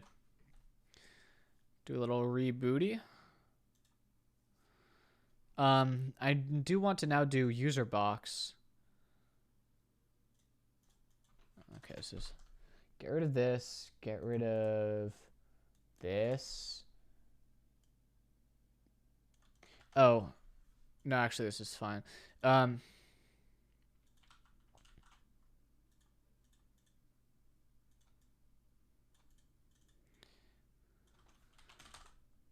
Let's do this here. Boom. Easy clap. Now user.image is not going to exist. So we want to do user dot fucking photo URL, I guess. And then user dot display name. Just like that. Got to make sure that this doesn't leak anything. Inline styles passed as prop. You're backseat coding me, and I have no idea what you're talking about. Because I'm not passing inline styles as a prop.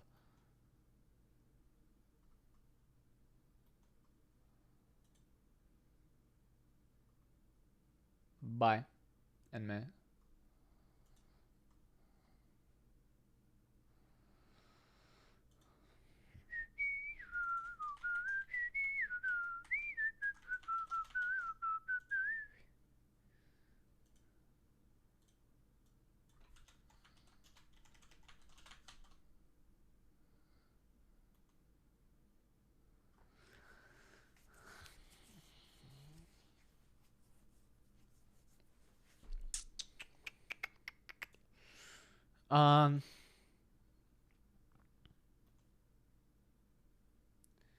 Dude, fuck you. I'm using Prettier. Holy shit. You gotta chill. You really gotta chill.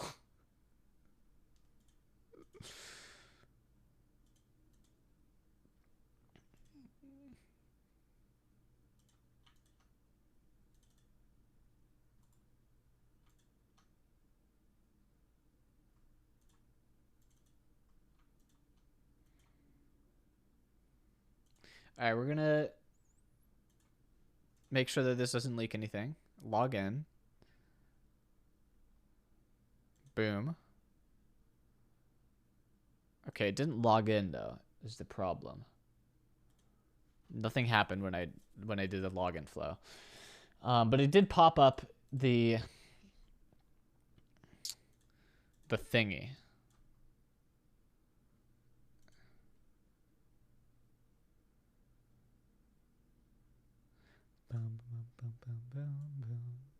I wonder if the on auth state change didn't work or something. Okay, I cannot leak this. This is the user object. Wait, it has it there. It literally worked. The user exists. So why is this not? Why did it not make the thing go away? Oh, it's because I'm stupid and dumb. That would be why. Yeah, that would explain it.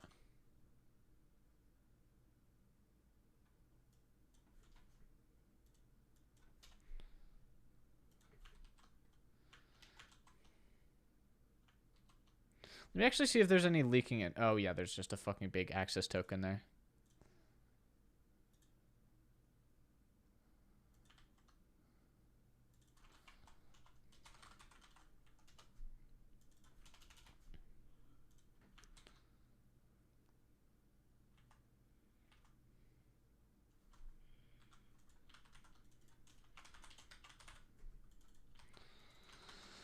Okay.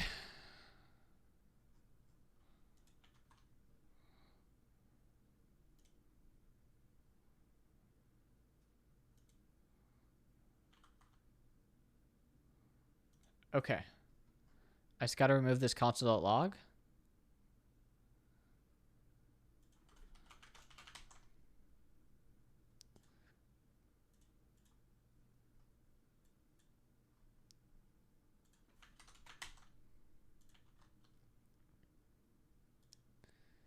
And boom.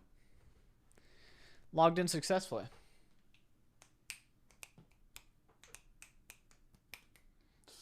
Ugh.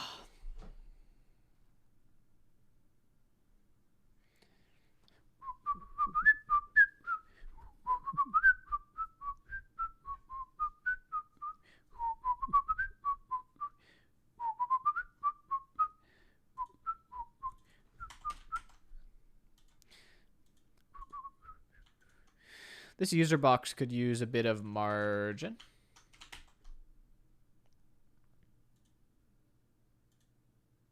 Wait, what?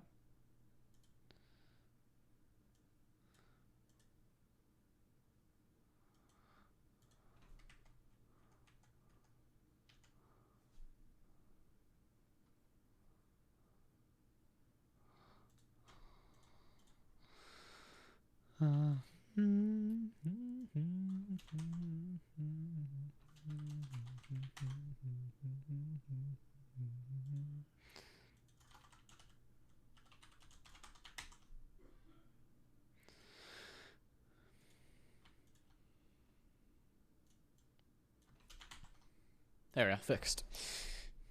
That looks good. The logout button doesn't do anything yet, but that would be actually super easy to do right now.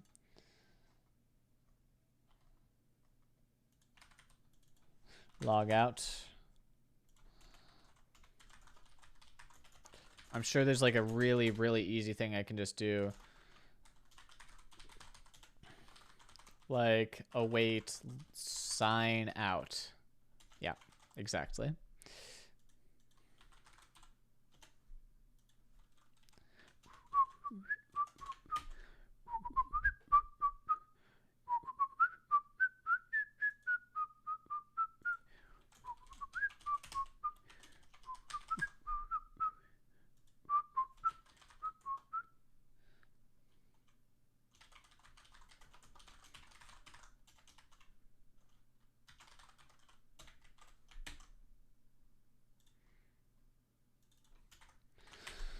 All right, easy clap, log out. Now this should just remove the user. Yeah, and now I can't leak this again.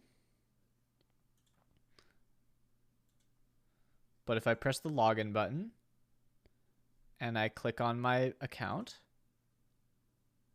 oh, it works seamlessly, very seamlessly. Okay, very cool in PogChamp. Now what I need is I need to get the additional information about the user that is stored in Firebase.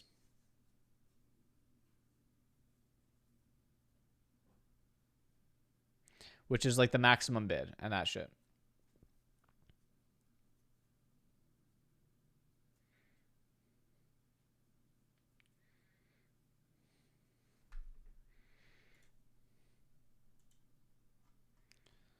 So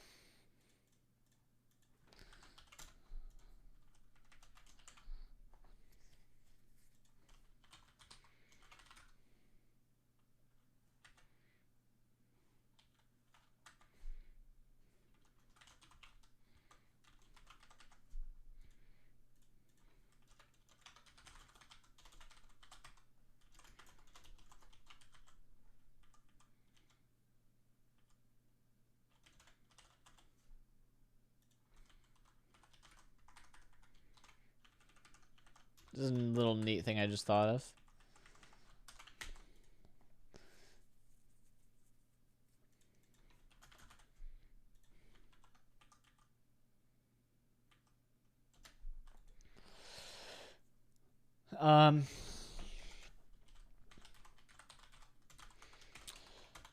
All right, so I want to. Wait, what?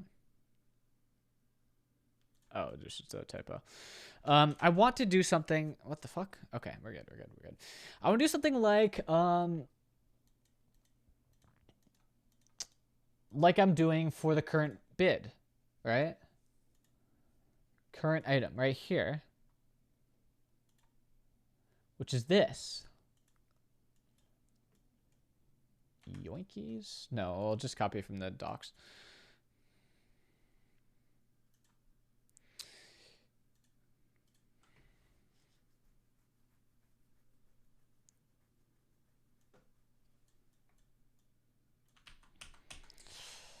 Okay, that should go right here.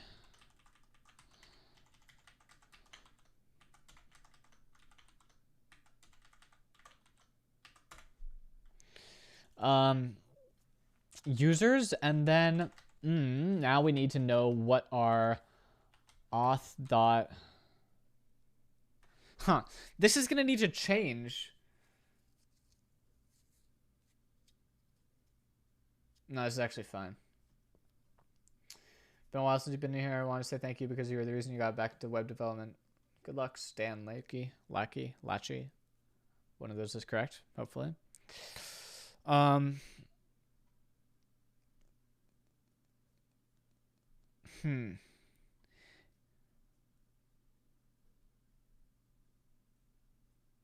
This is weird.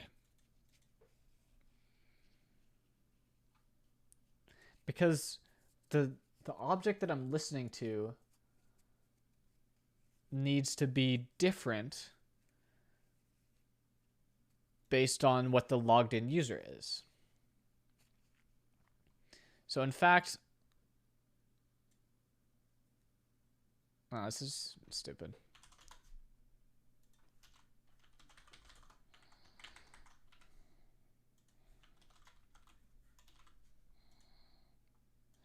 I want to do now snapshot unsubscribe.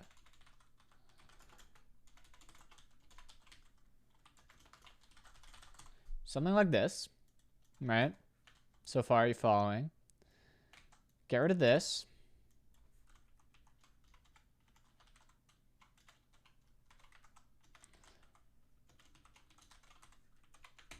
Do a bit of that. Now, when the user is logged out, I want to unlisten to this, like so. When the user is logged in, I want to also unlisten to this, and then do this.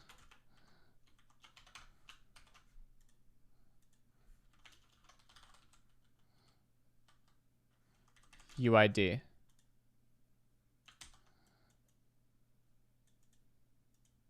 Okay, I think this should be clean and working.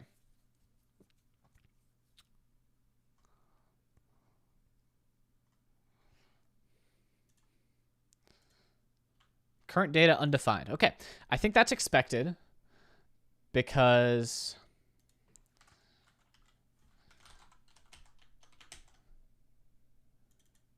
there isn't a user of this in the database. So if I copy this, go here, rename this. Can I change this item up here maybe? Can I change it?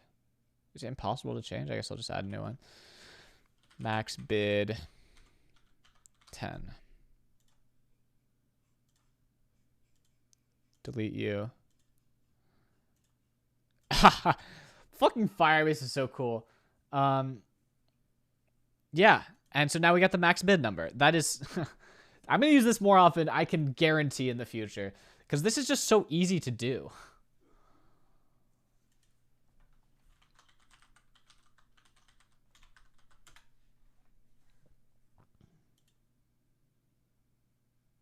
Is my stream elements weird? There's like a little bit of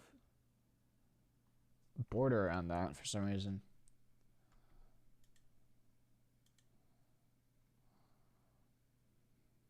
I did change my whole stream setup a bit.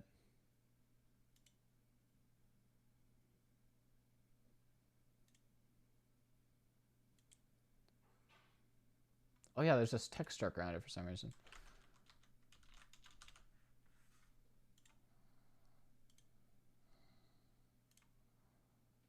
Alright, it should be fixed. I do have a Discord, yeah. I'll give you 2 guesses to what the command is in chat to find it.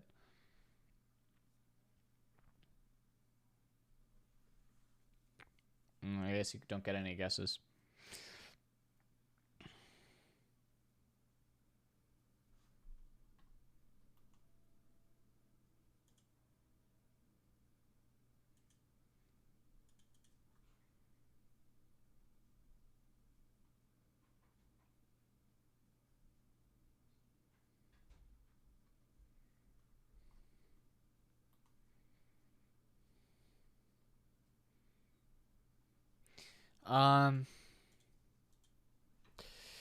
Okay, so now we need some way of displaying. Well, first of all,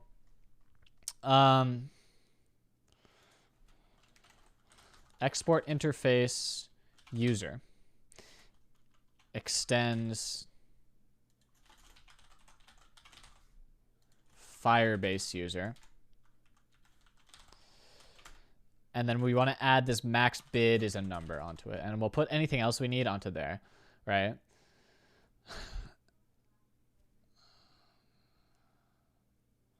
We're preventing scam bids by only allowing people to,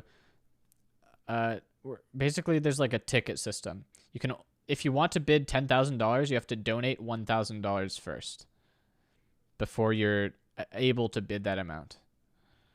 You can only, basically however much you want to bid, you have to have donated that much divided by 10 before you do it.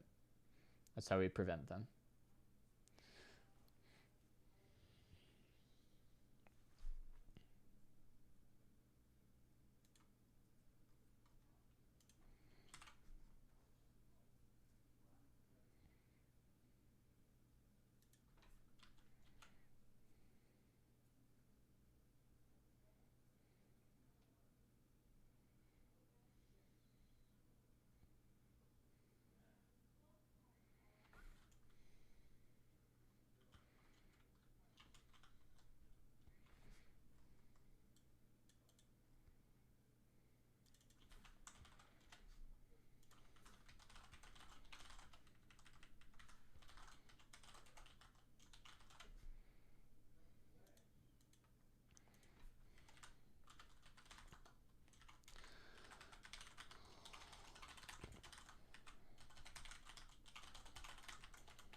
Okay, this should be pretty robust. I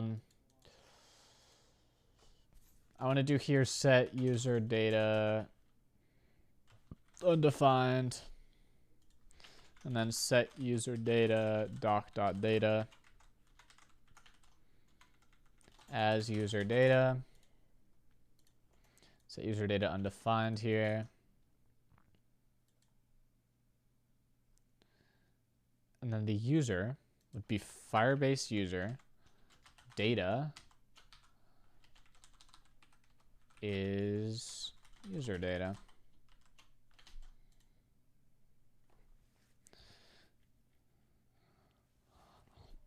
What the heck?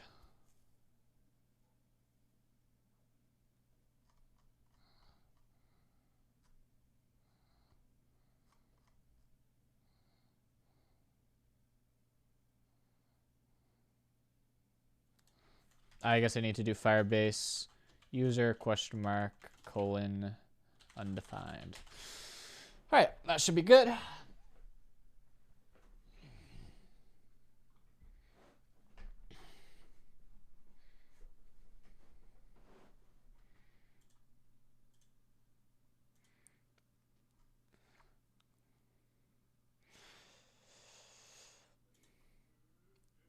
right, we need now a little box that says your max bid is XX. And then like a little warning thing next to it that's like, you can raise this bid by donating money.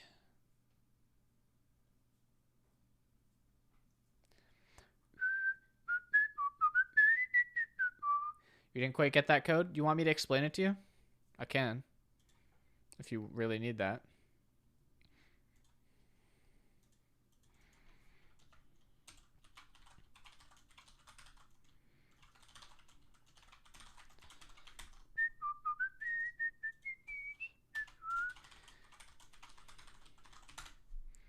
Okay, I'll explain it. We have our Firebase user and our user data. These are fetched from two independent sources. One of them is the auth library and one of them is the Firestore library. We listen to the auth state changed event, which lets us know when the user is logging in, logging out, or changing users.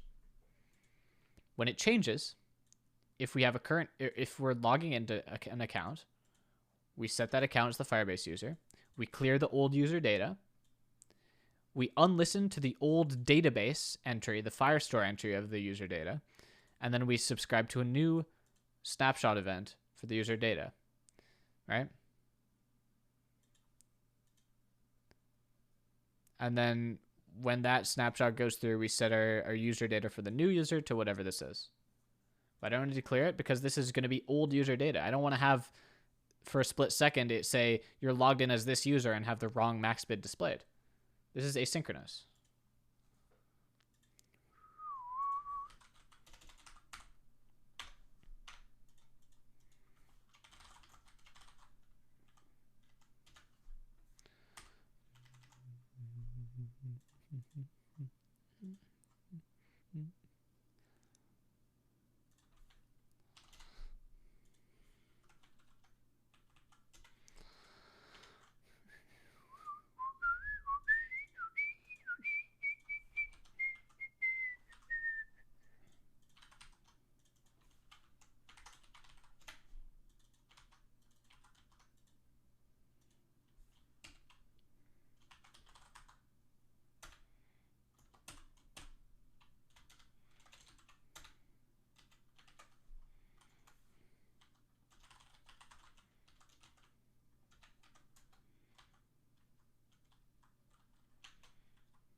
Severity is what I'm looking for here.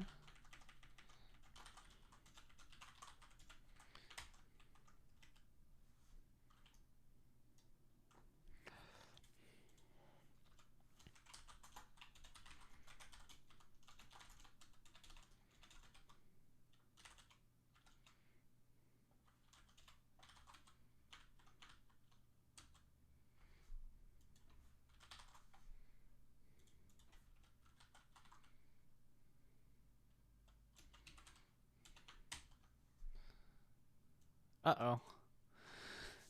There's probably a leak somewhere. That might just be because we're in dev mode.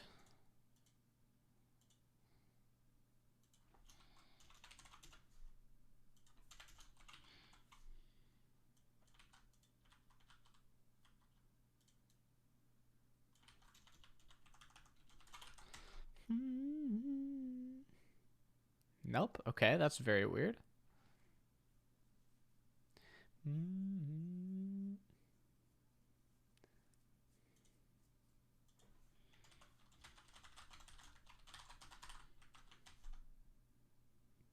Okay. It's swapping between defined and undefined very fast. So we gotta figure out how that's happening.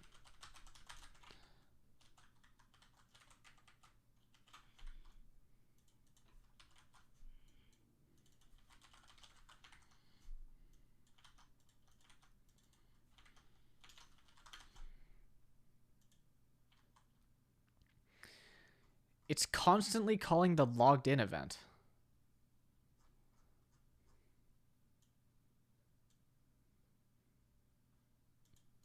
That's what I expected, I guess. Okay, I gotta hide this.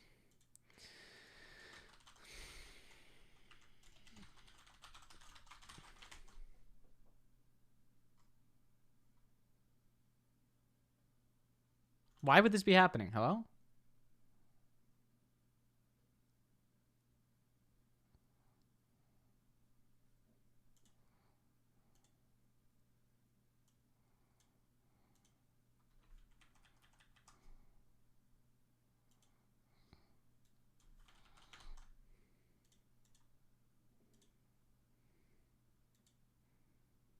It's lagging my browser. Merging an object at a higher level. Is use oh my use effect doesn't have a fucking empty array at the end. That's so stupid of me. Yeah, that fixes it.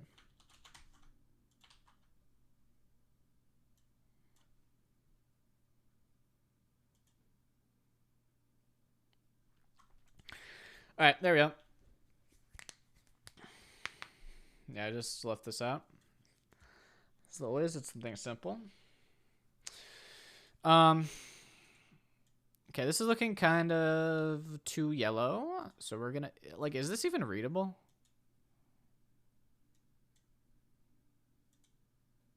No, it's not. Would it be if it was black?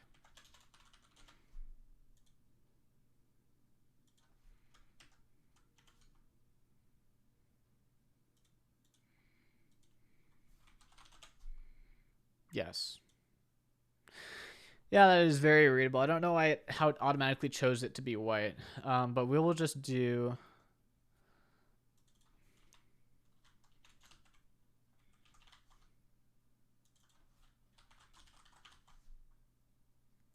That looks pretty good.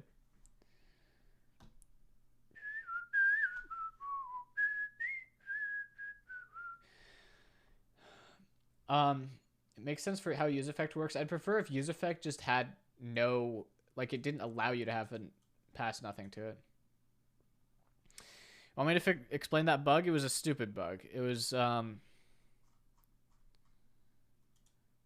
basically this chunk of code right here.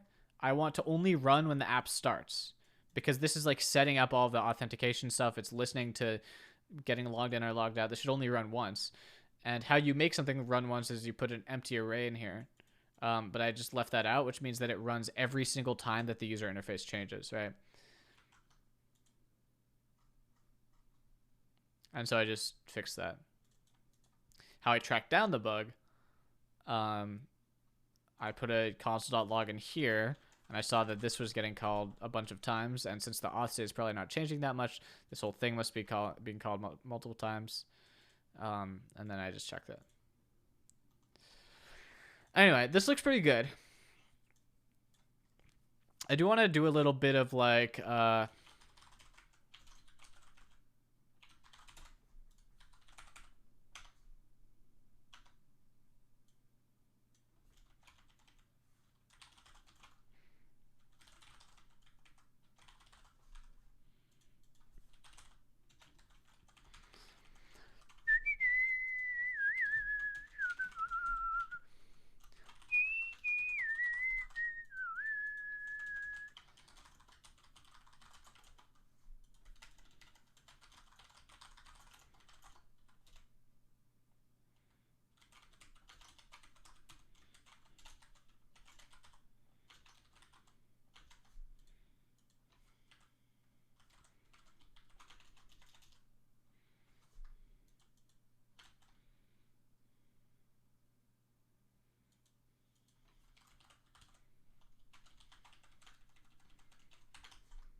There we go.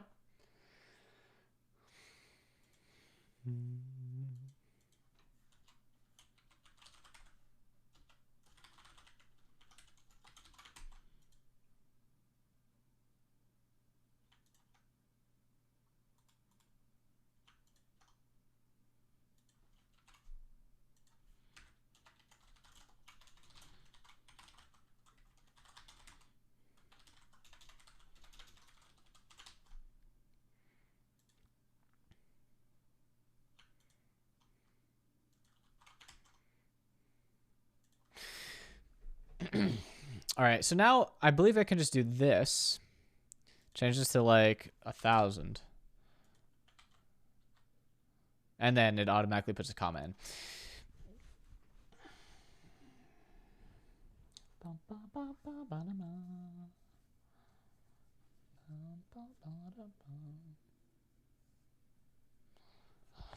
Okay, your max bid is 1,000. And then I have like a button here that's like raise maximum bid.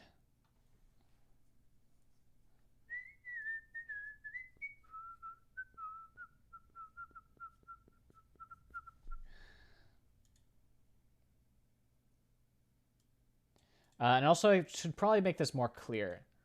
Like this has to be very, very, very clear what's going on. Like, you can currently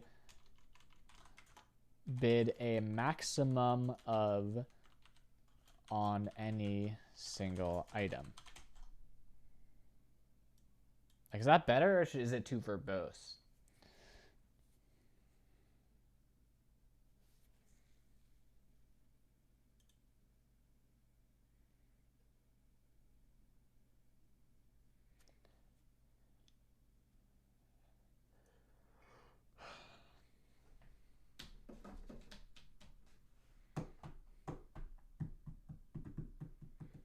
Think it's clear? Yeah, I think so too, but it is pretty verbose still.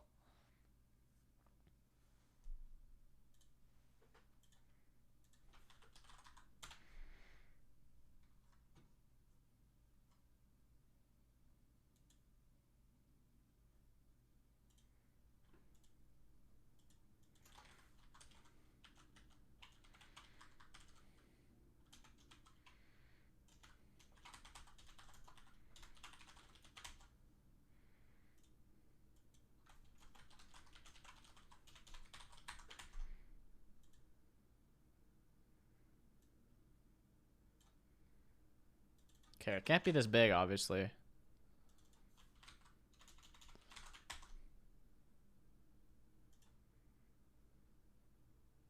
What the fuck is with this? Does it have to be like a typography? Yeah, up to is good.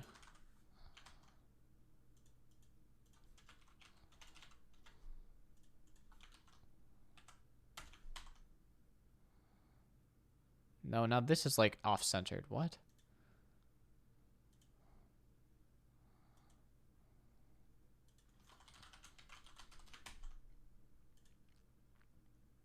There we go.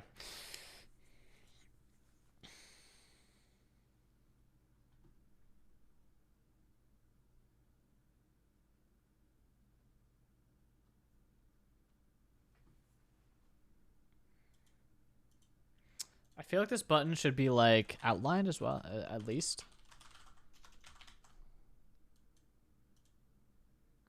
What about filled? Contained.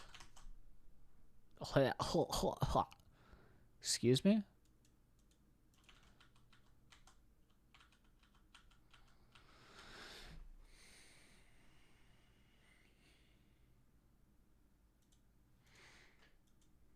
I think this is pretty good.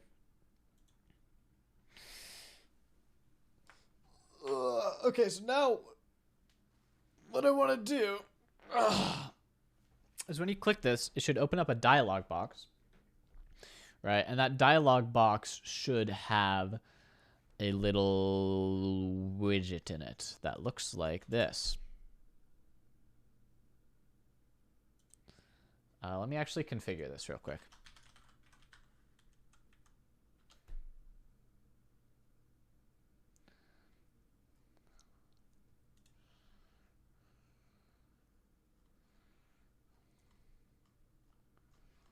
Bum bum bum bum bum bum bum bum bum bum bum bum.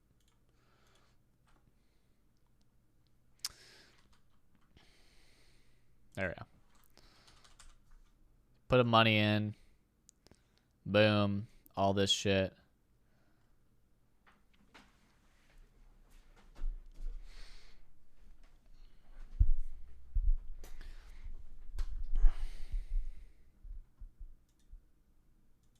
Can I do this? Yes.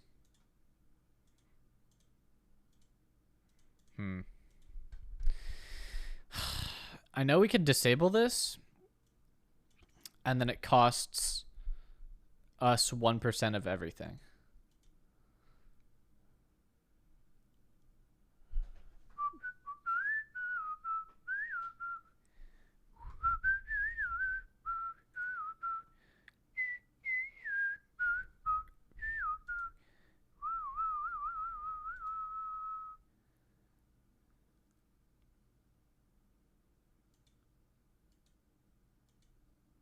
What's the difference here?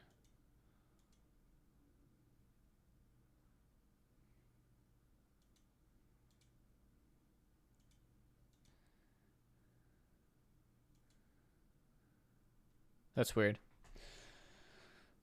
But anyway, this thing will pop up and it'll be like, your maximum bid will be raised to 10 times however much you put in here. Now the problem is,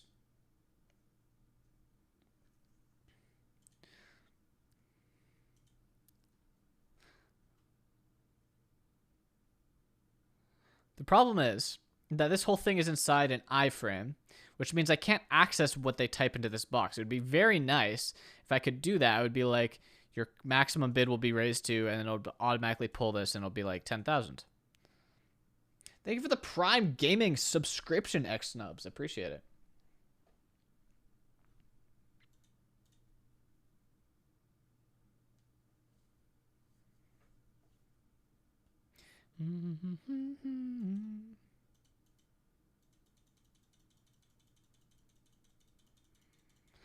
You can also add custom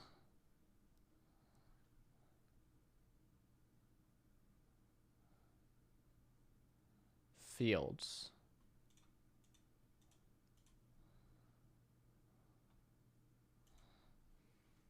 Test. Disk acquired. So what happens when, what does this look like? Okay, so it adds another like step in the iframe. Maybe add a disclaimer to the title. I mean, like up here. Well, I can put stuff outside of this white box. I just can't.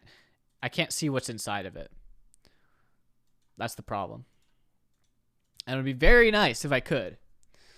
Also, it should be possible. The problem is that this is happening soon, and I mean, I guess I could just like email the people, because I know React also has like Stripe elements, and this is just using Stripe.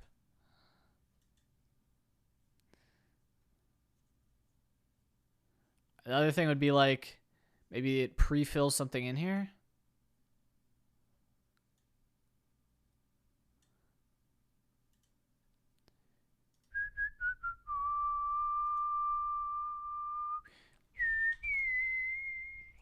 I wonder if this makes any XHR requests.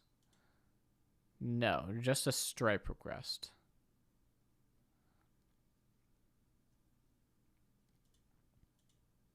And some like animation things, it looks like.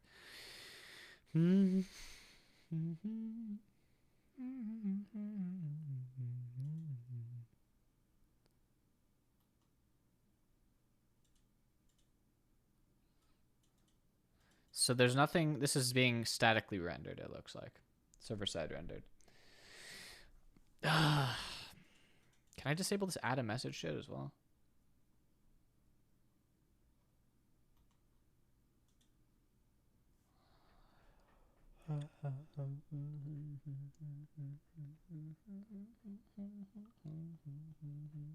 Ooh, oh, you know what I can do? I can do this.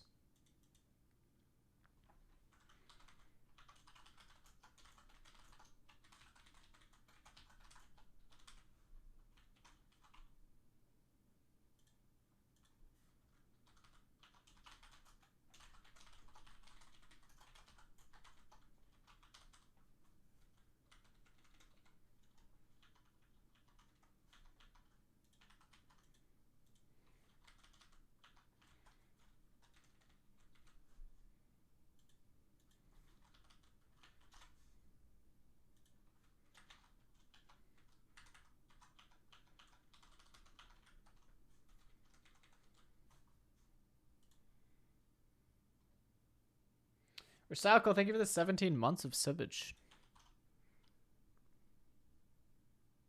There we go. Look at that. That's very nice.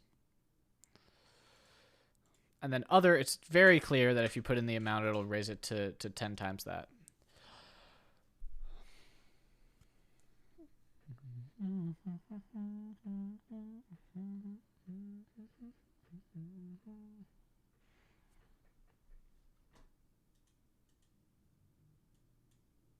I wonder if I do max bid, if it'll fit all in one line.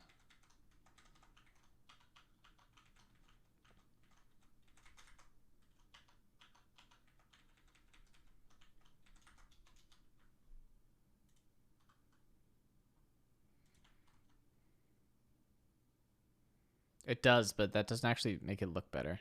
Like, it's off center. What the fuck?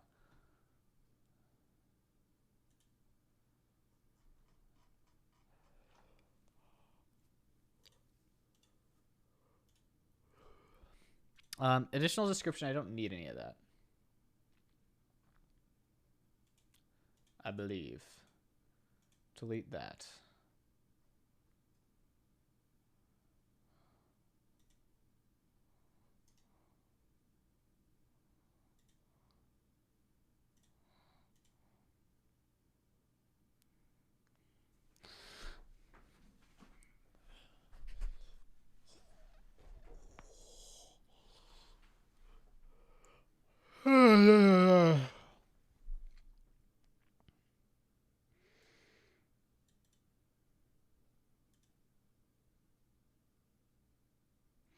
What the? Okay, I still don't understand what this means.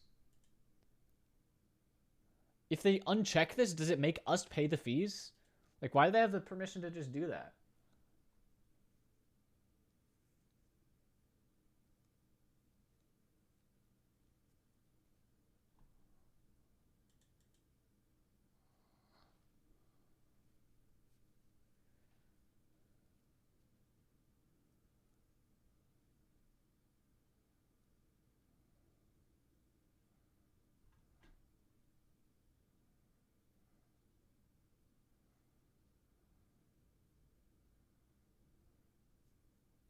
That's unfortunate.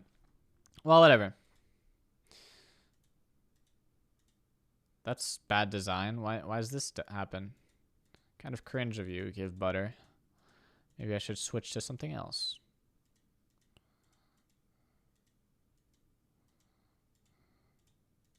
At least you can do this.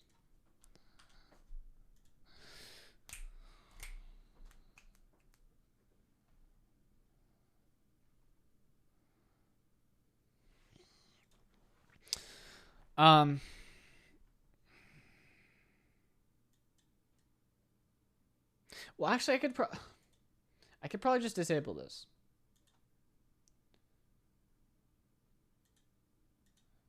By doing disable tips. Oh, I can turn on require fees. Nice.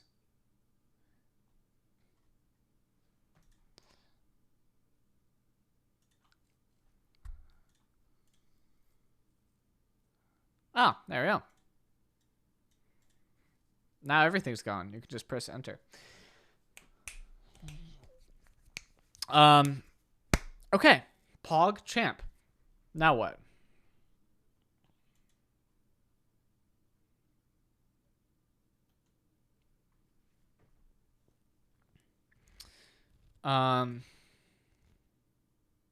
Bro. What's wrong with you, Give Butter?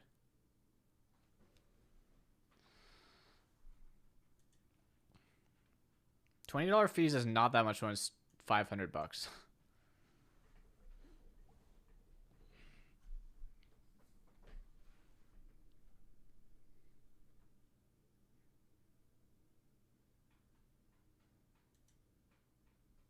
Also, this thing is laggy. You see this? It's fucking cringe.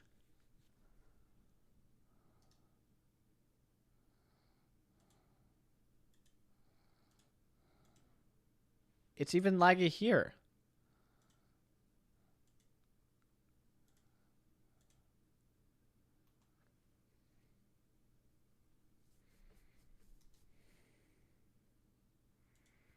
I wish I could just use a custom... Like, their API doesn't allow it.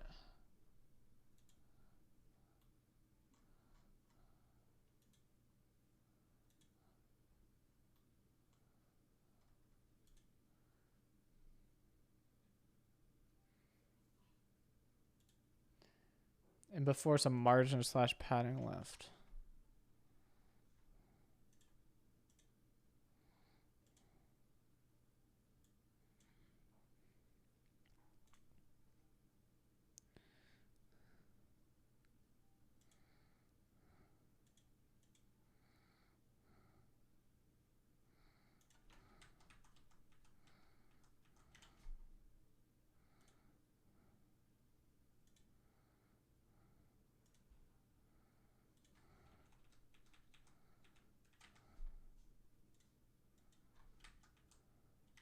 I don't know what it's using.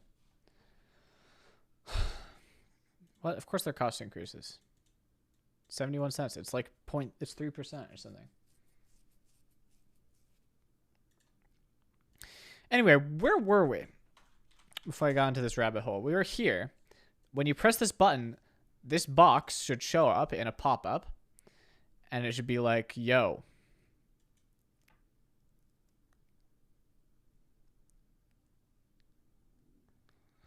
Now, the other thing is they offer Zapier or whatever it's called, Zapier. They have Zapier integration, but they don't have webhooks.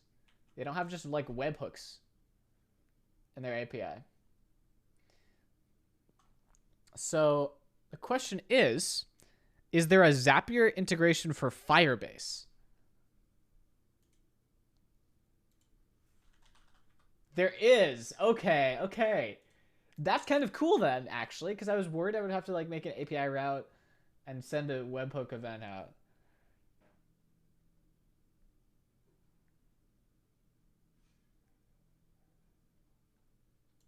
Okay, this isn't leaking anything, right?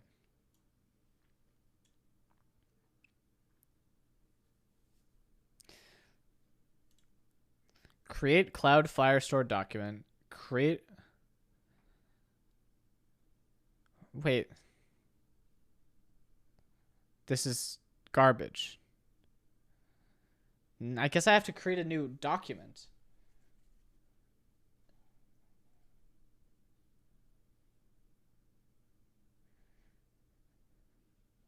I guess I create a new document. And then have like a transactions table.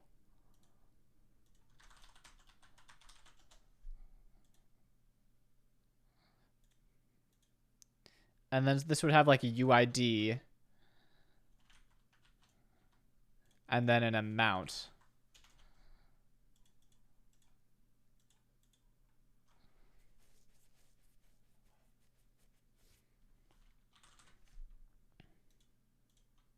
Timestamp.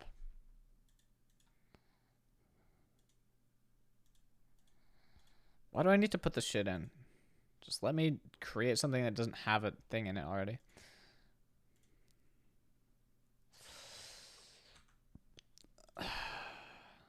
Okay, I feel like this is definitely gonna leak something.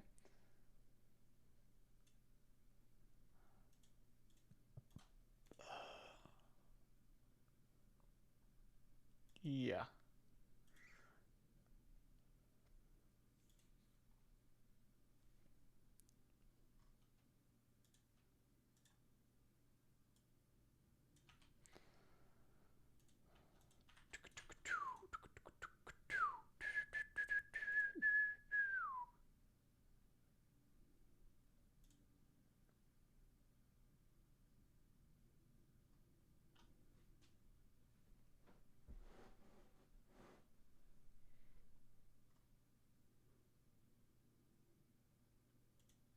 Okay, I logged in.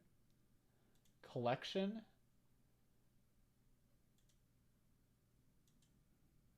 Okay, I have to create it. I do have to have a document in it.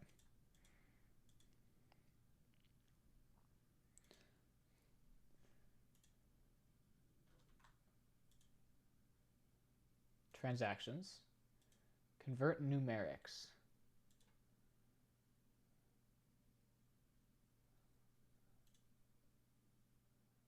False or true? Convert numerics. I guess true. Document ID.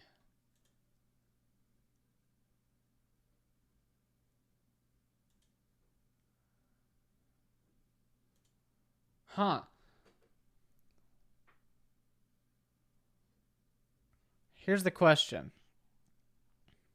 How do we link a transaction with a user?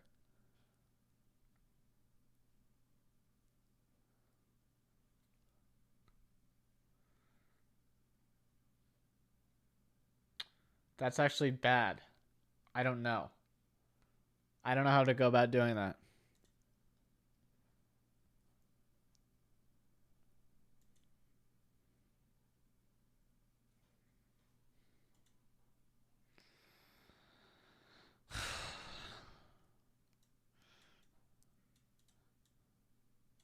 I don't want the user to have to like copy paste their user ID into here. Like I could make them do that. I could have like a little user ID field says like copy this into your message or else it won't work, but that's fucking cringe. And there's going to be people who fail and get mad.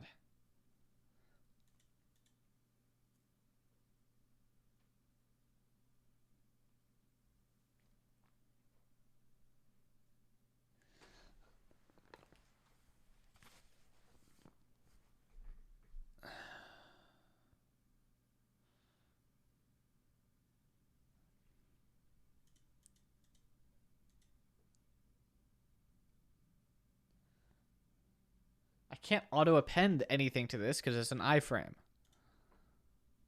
If I could manipulate this iframe, I would be in such a...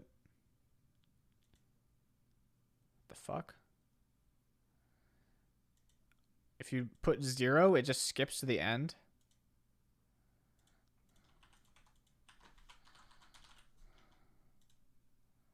What? Why can I do this?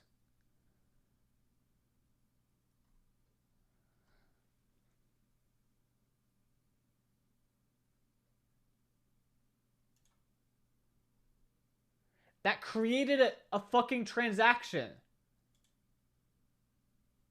in my backend. Here it is. $0. Why is this here?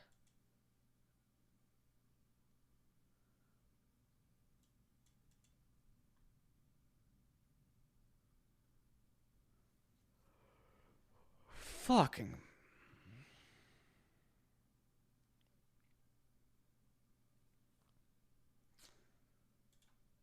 Can I change the minimum or something?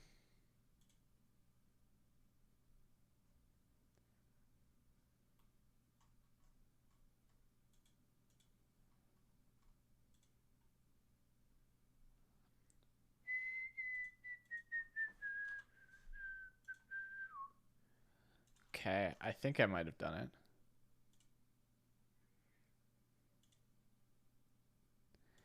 I definitely changed the minimum to $10.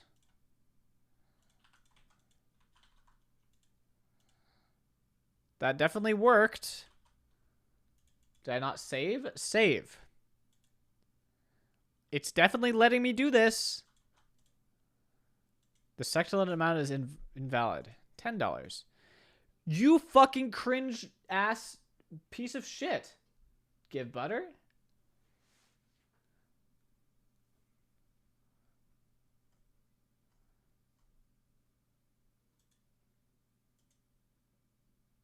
Okay, we have to not use this. We literally can't use this if it's going to be this shitty.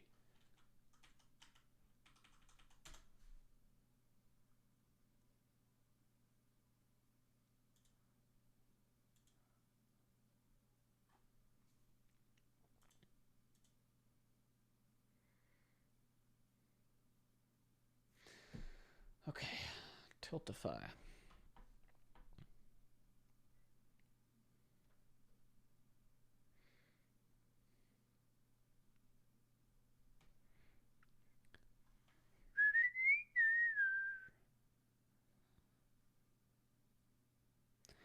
I can't check null or undefined. I'm not the one in control of this. I have no control over anything in this white box.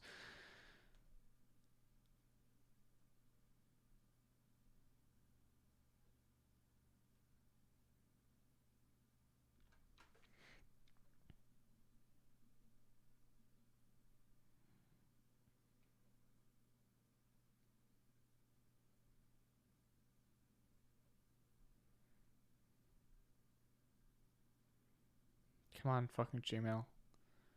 Stop being lame. Load my email right here. The fuck is wrong with this shit?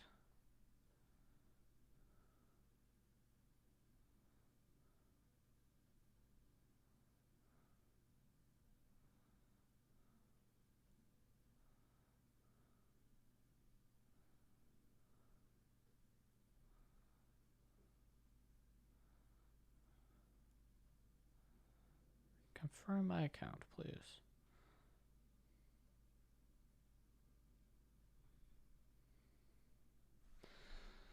All right, there we go.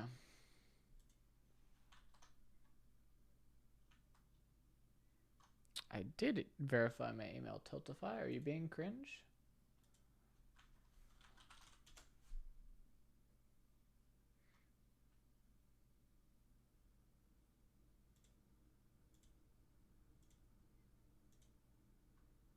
I have to pull? No.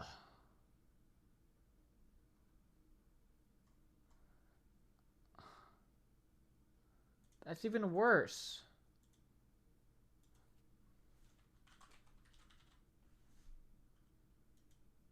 It literally is. This has to be live. Very live.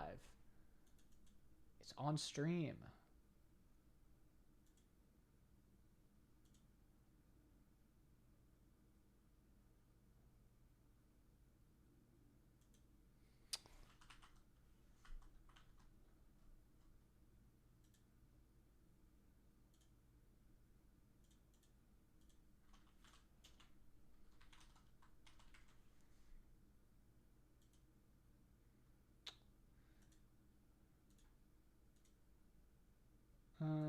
No, I don't like this at all.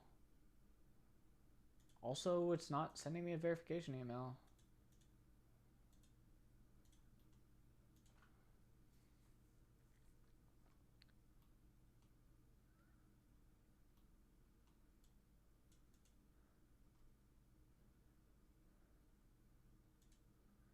Create a campaign.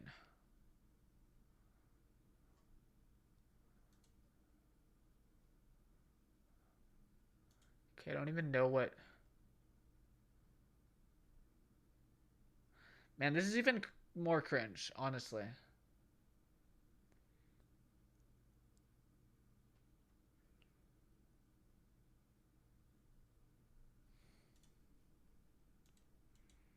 But it might be less cringe.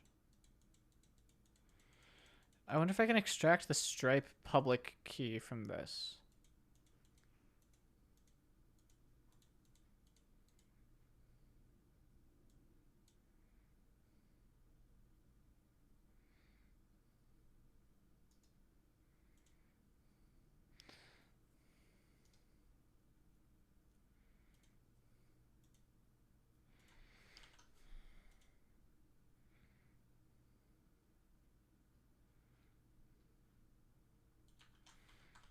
Ah, yeah.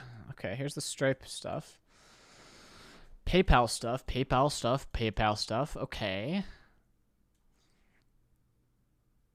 So I could potentially recreate the their little embed thingy, except in my own code.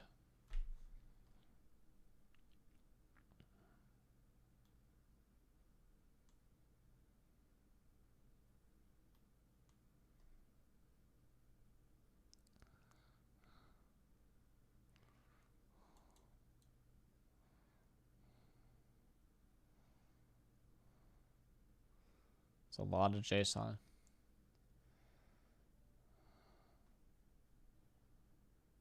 Well, this isn't even my key. This is GiveButter's key.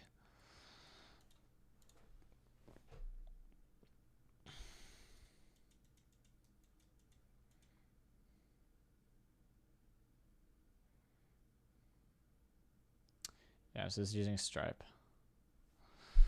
This is using Stripe. If I did this, what are the pain points with GiveButter? We have to consider this right now. The pain points, number one, you can just type nothing and it'll work. Number two, I can't access the amount, so I can't have something that automatically says this will raise your max bid to X.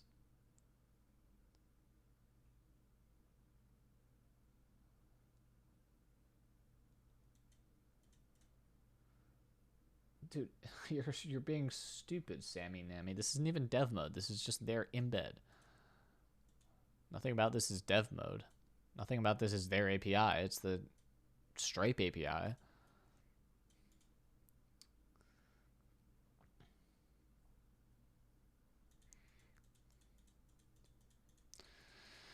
Pain points. Not custom UI, buggy.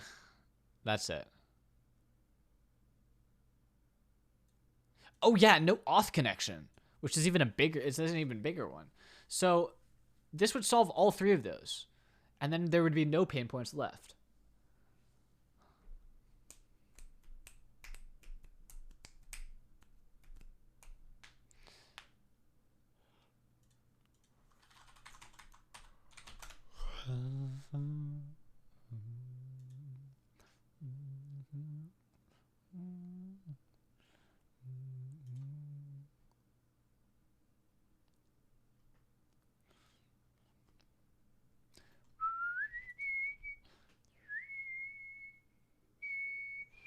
TOS is not a worry because Ludwig knows the CEO.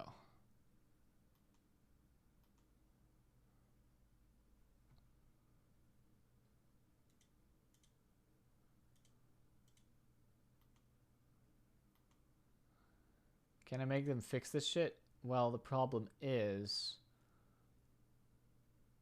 that the stream is too soon for that.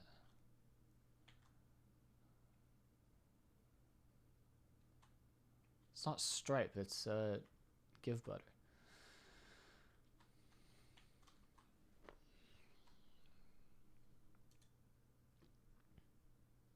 So what does this look like? Card element. Load Stripe. Elements. So it's wrapping elements around this. The Stripe promise. This looks pretty easy. Pretty simple.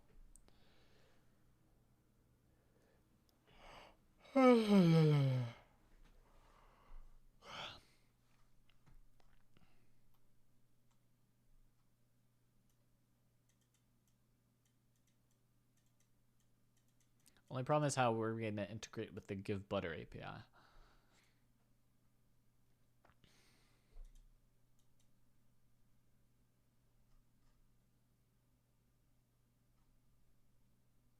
I think we still have to go for this. It's like the only solution here.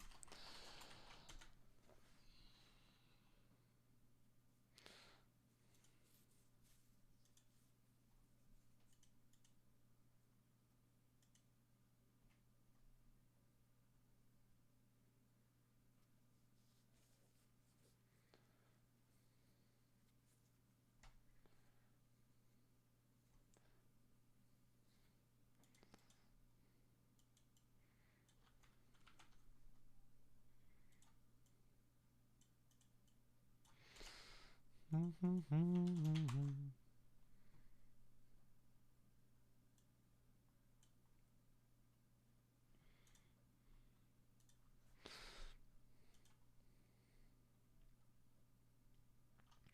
this is providing some kind of context, right? So I have to put this here.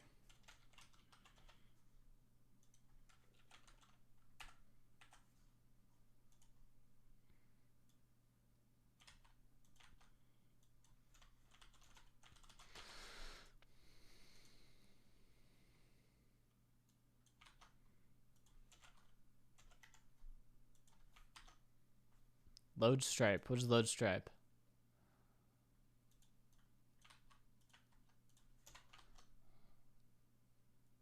I have to install this separately? Okay.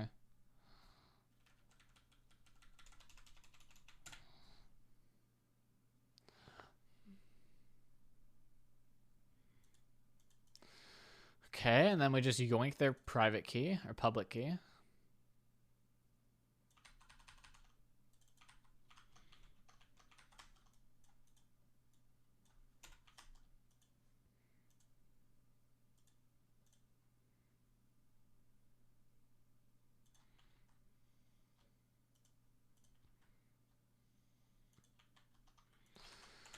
Oh, come on. It's lagging again. Why is it taking so long to format? This makes no sense. Like there's some shit.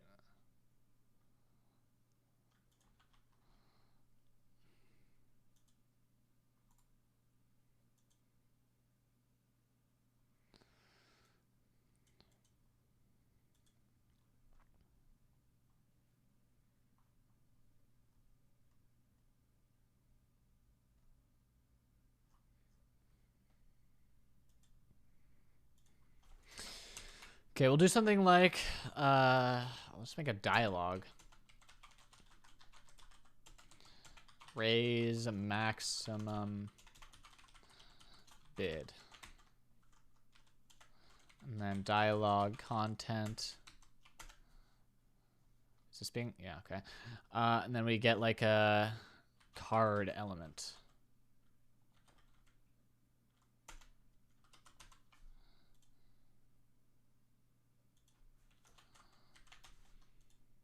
This is not going to work, right? So we need to do something like stripe dialogue.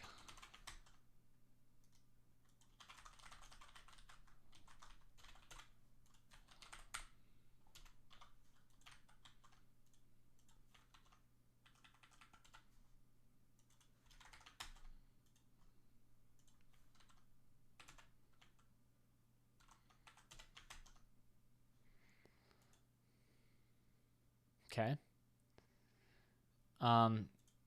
Is this gonna fucking autofill my credit card?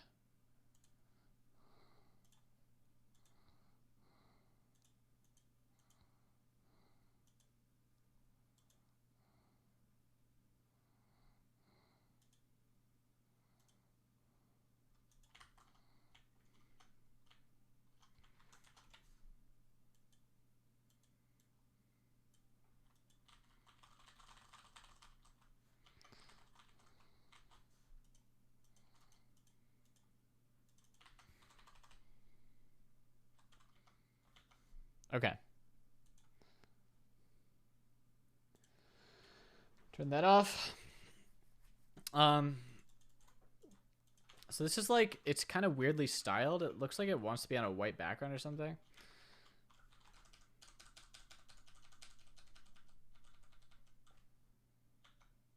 And it looks broken as well.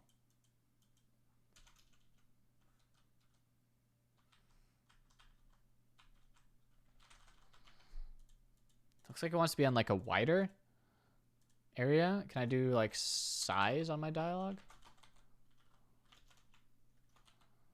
Max width equals large. Or like full width. Okay, it's better.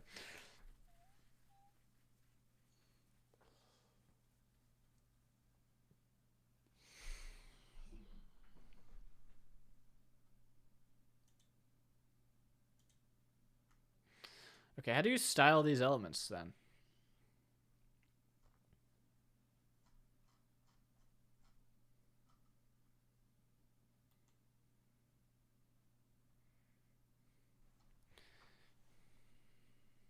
Customization and styling.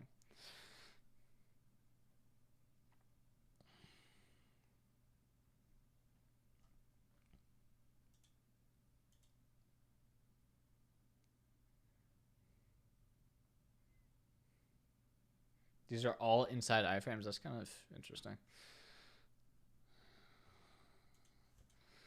Card element. Appearance. How do I customize your card element?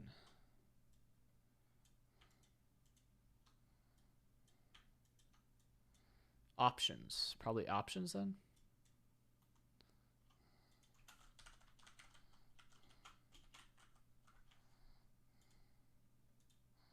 Classes, style.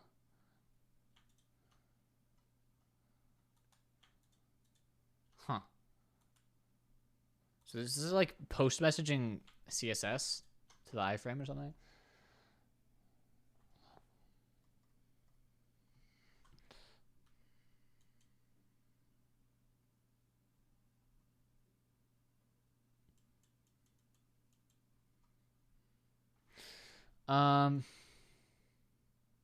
I probably pass this to the global elements object.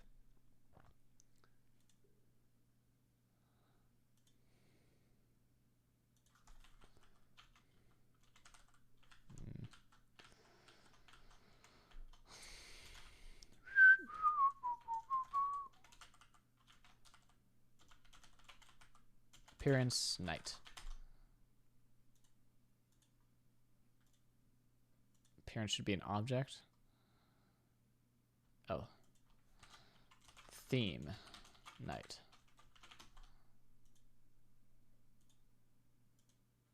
That did not work. Flat.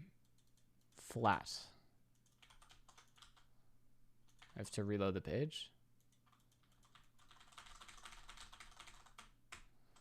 That did not work either.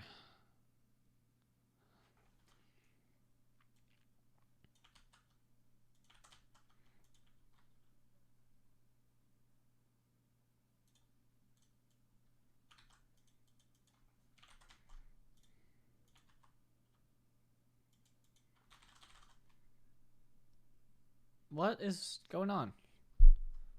You're just not working. Hello? Do you want to work, please?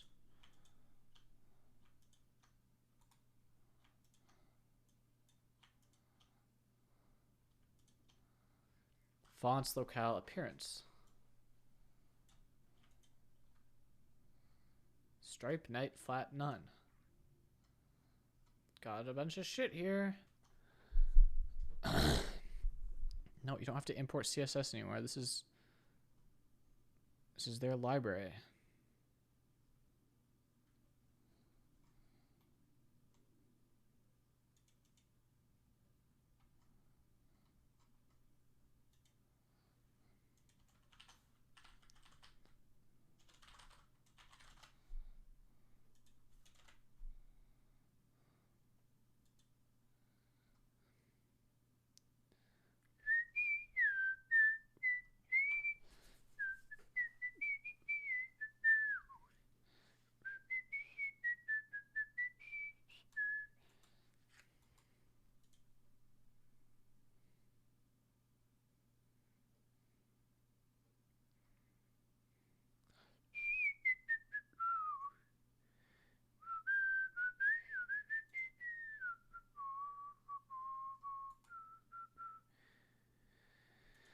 Oh, fuck this, dude. What's wrong?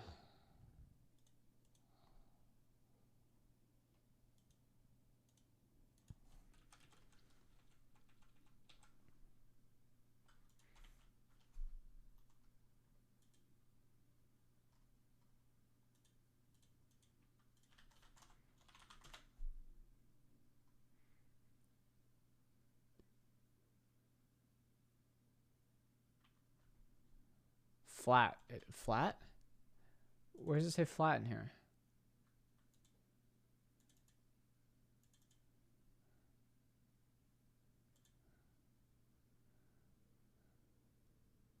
here it is. Flat. It's passing it on to the iframe source, I guess. That's how it's doing it.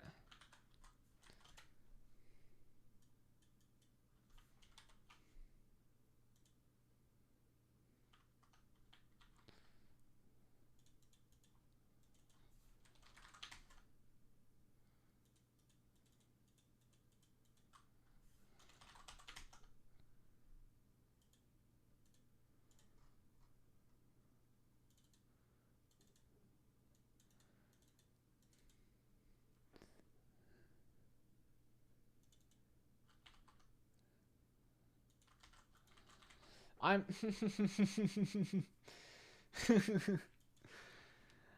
Man, you really are stubborn, aren't you? This is stupid.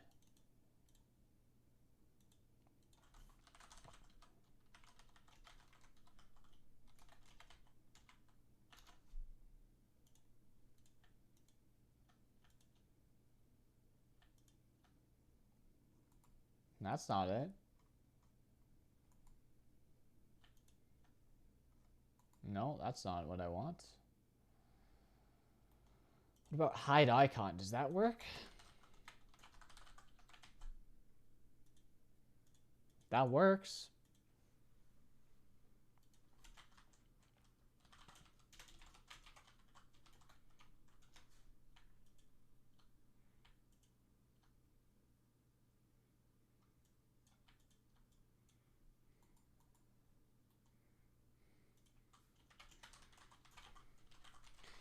Thank you for the 17 months, Big Nasty. How about this? Okay, that works there. How do I get the placeholder style, though?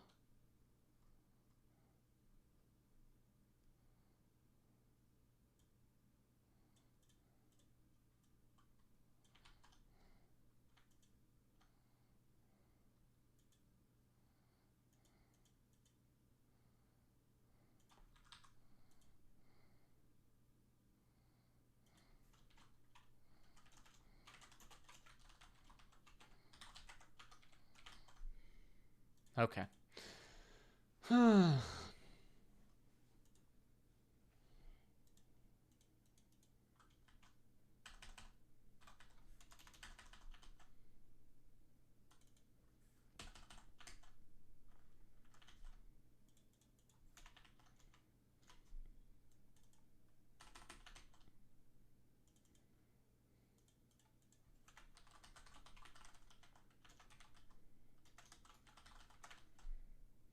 Why is there no padding? Hello?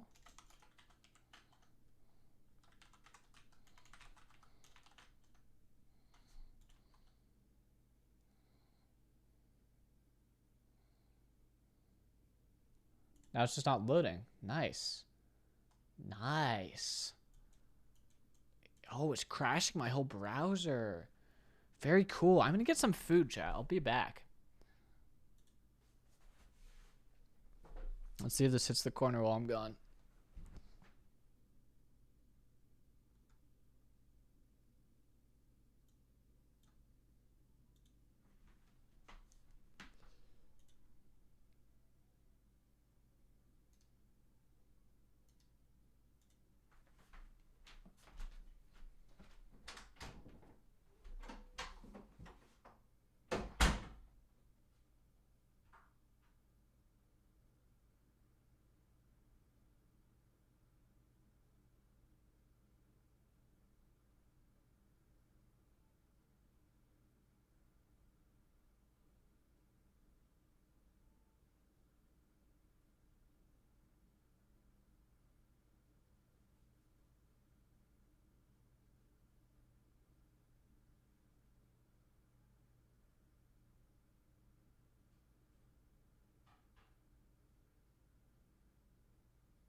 Okay.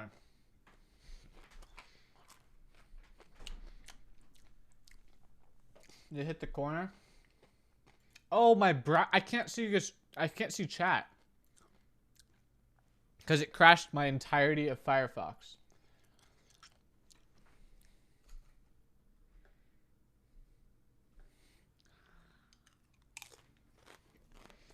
Um.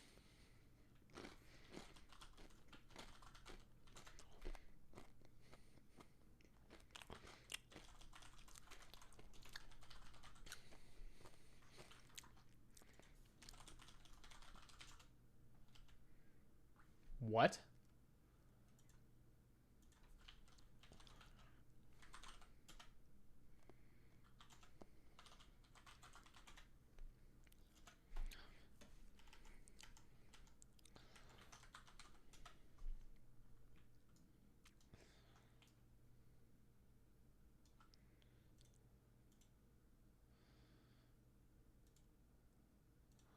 Okay.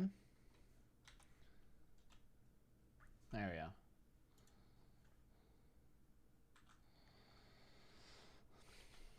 Thank you for the sub, Siobhan N.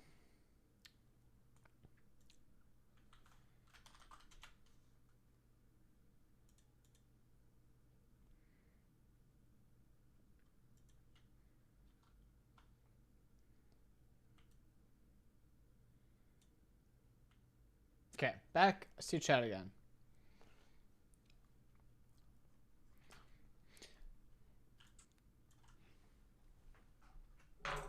And I have food.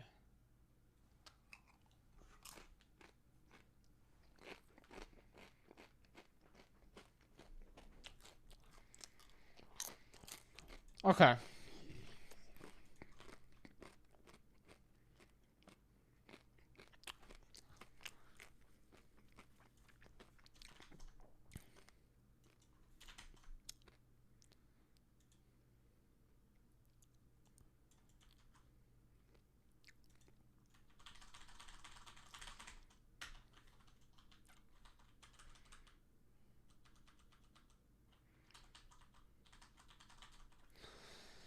Okay, so this is working fine.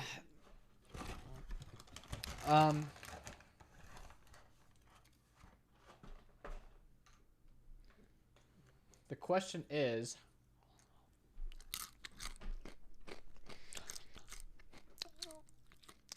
what kind of API calls do we need to make?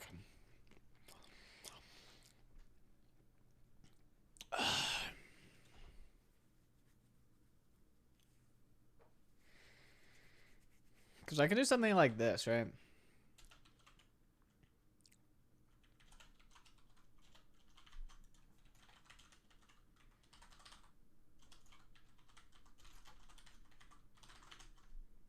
Yeah. I can do something like this and then have my own little border around it.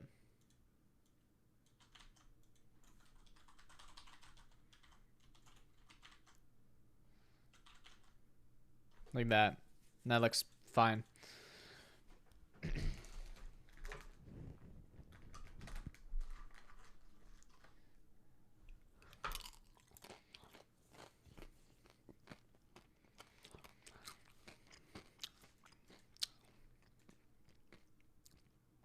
Now,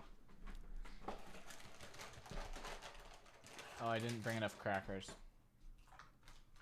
Oh shit, I can't say that word. Sorry. Sorry, chat.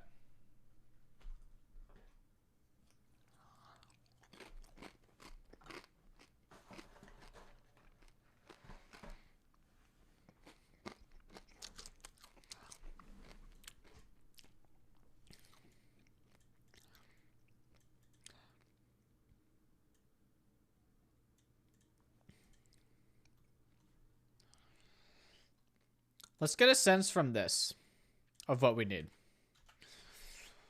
They have it as like a kind of carousel type thing where you do your first thing, you continue, you select your payment method, you press finish. And I know what happens when you press finish because I have been able to do this and it asks for contact info. Question is, What kind of API call is it making there? Can I make that same API call?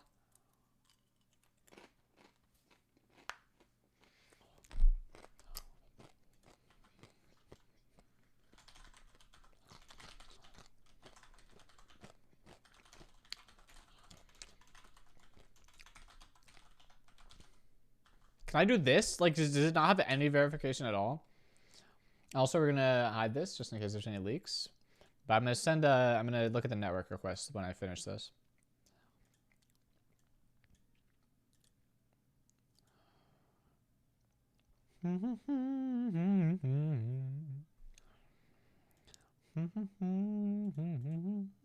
Yeah. Wait, what? It filled in a random ass phone number.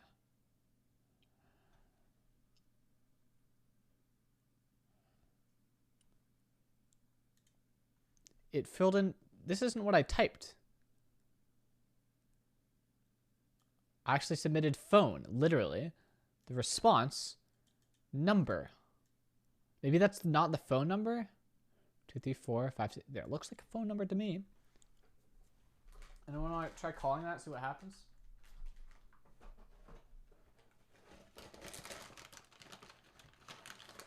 I have to eat my last cracker, chat. Oh fuck. I'm gonna have to get some more crack. Oh fuck. I'm gonna set it again.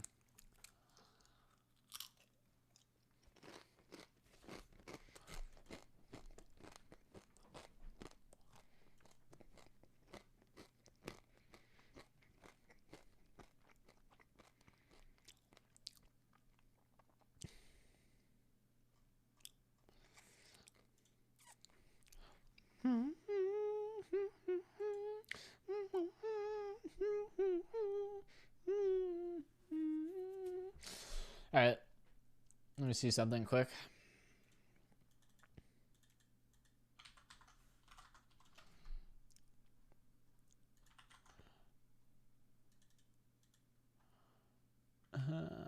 It's cringe, I see.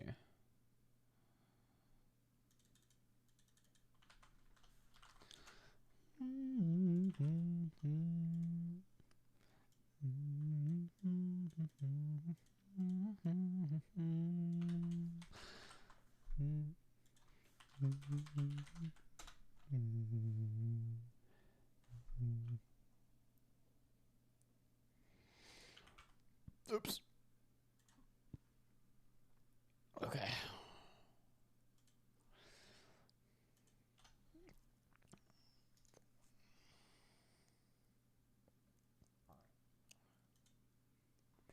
Okay, I can't show this still. But we're going to try making this API call from my page and see if it throws a cross-origin shit.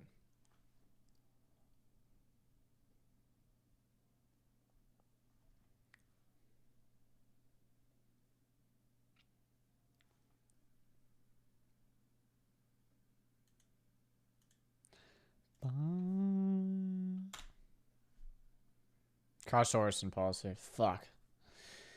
Ah! Why does this service have to be so bad? I'm out of crackers. I need to get more crackers.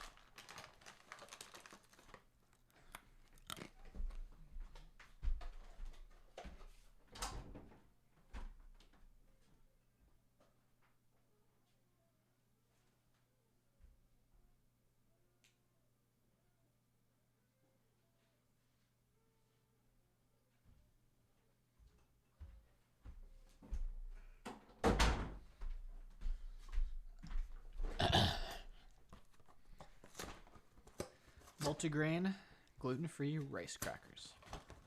My favorite kind of crackers.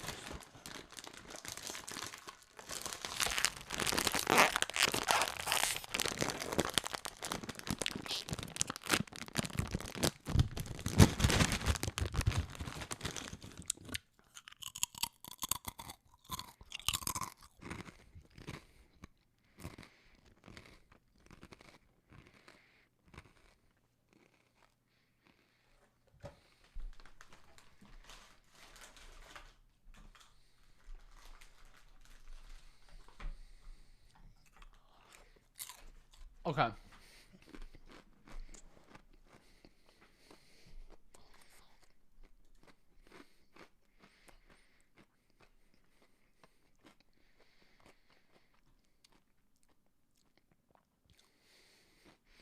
Maybe I should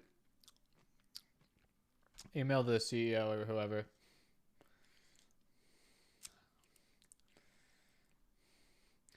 Oh, Cutie Cinderella's DM'd me. Oh, shit. I gotta do this. What time is it? 1:23. She sent me this an hour ago.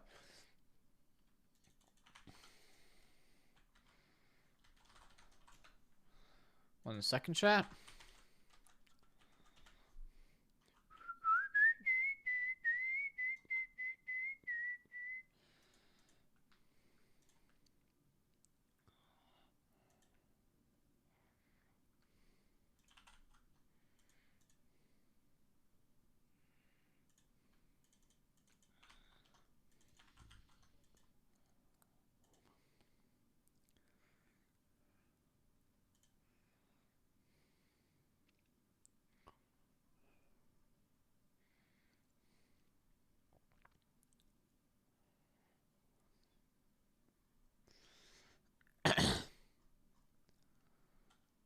Oh, fuck.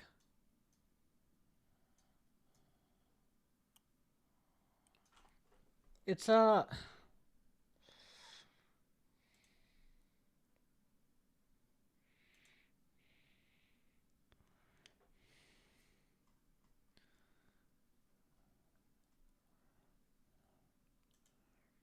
just want to transfer my domain out of Shopify. Maybe it's like already transferred out or something magically.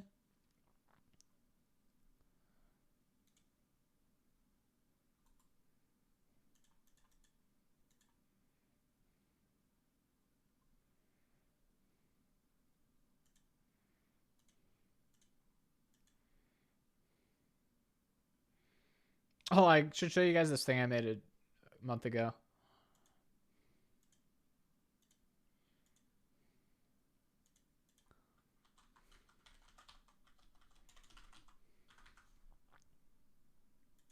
No, it's still registered.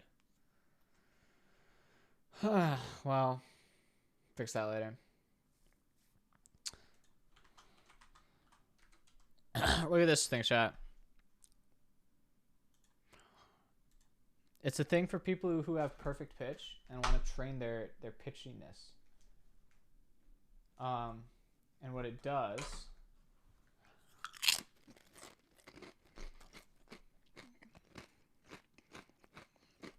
is you like choose how many notes and then does this.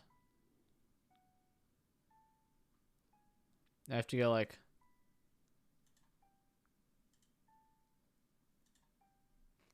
and then I'll show you how many you got right. And then you can also do like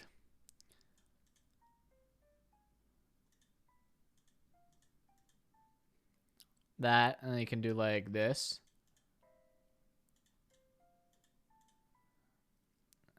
And you can like do this.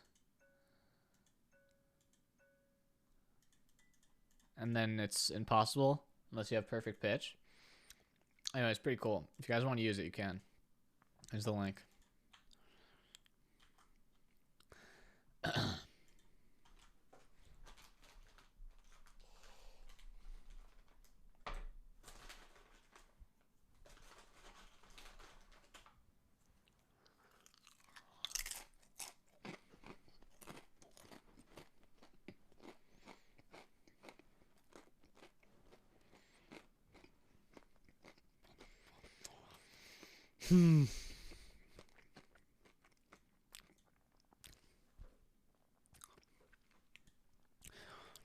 So I could call this a method from the back end, right?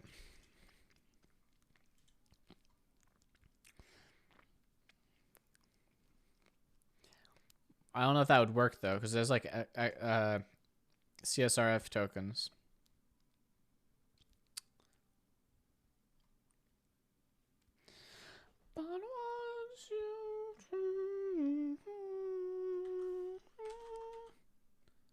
Oh, Postman definitely leaks credentials.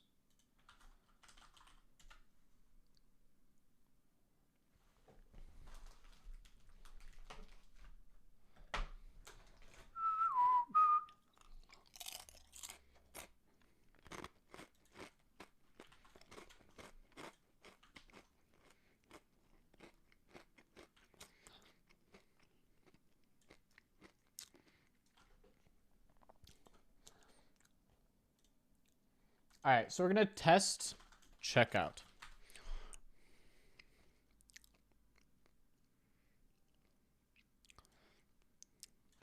Here's our URL. Should be a post. Oh, the misery.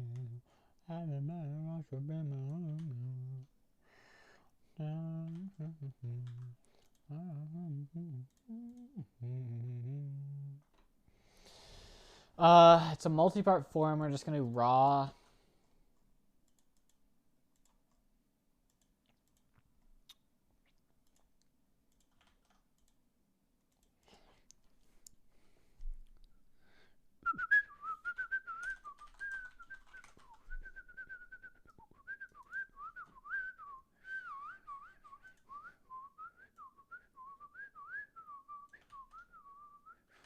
Okay, so I should be able to do like this, and then does this work?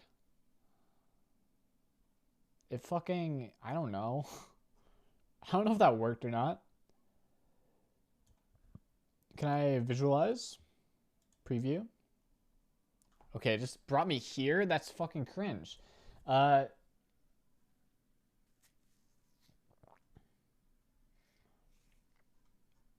can check if that actually sent me a transaction.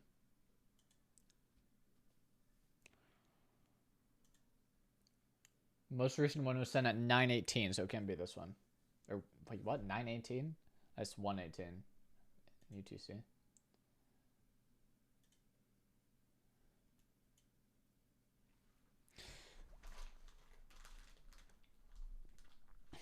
Favorite song from the soundtrack?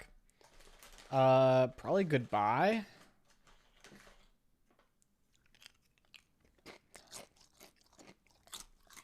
And then maybe Dynasties and Dystopias.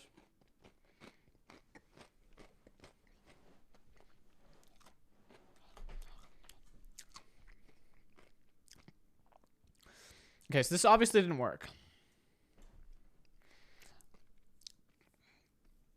What's missing?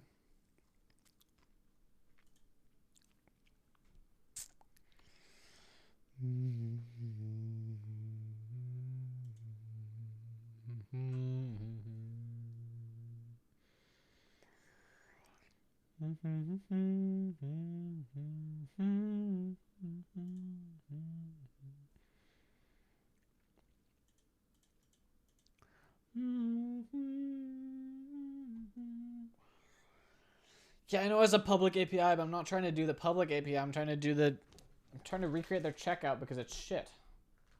I should just email the dude that Ludwig told me to email.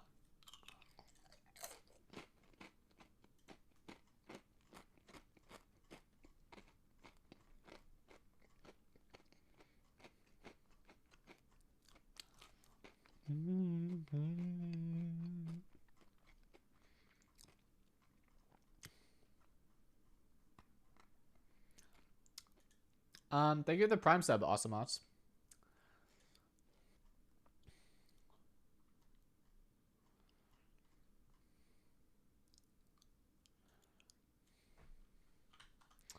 Okay, Mr. Give Butter. The Devil, thank you for the Prime as well. Let's send a strongly worded email.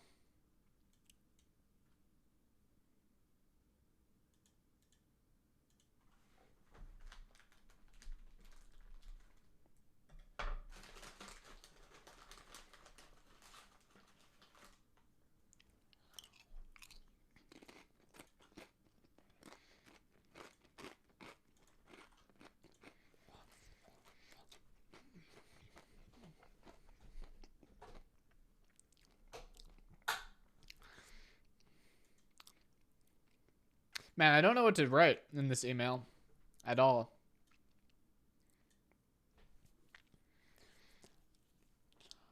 Um,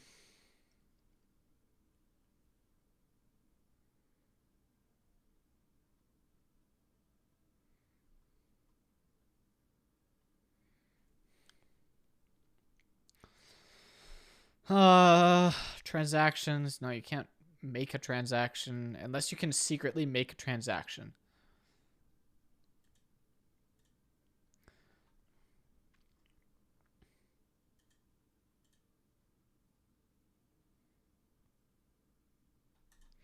What if I go to the dashboard?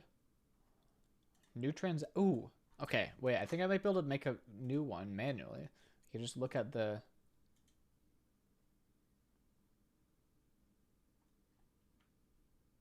Oh no! It just fucking opens the embed on the page. Fuck you.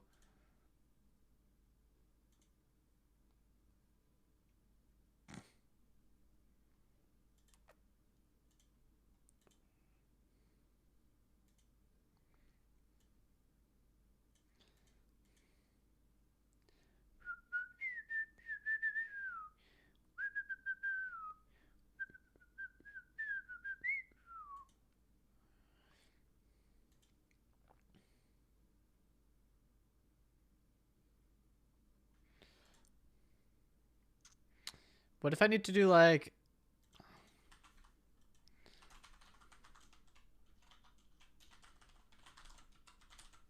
that? Maybe this will work. Bruh.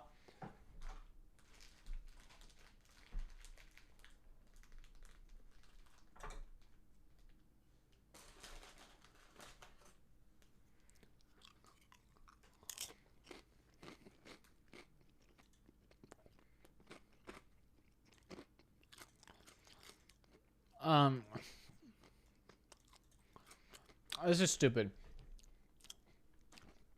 It's obviously not gonna work.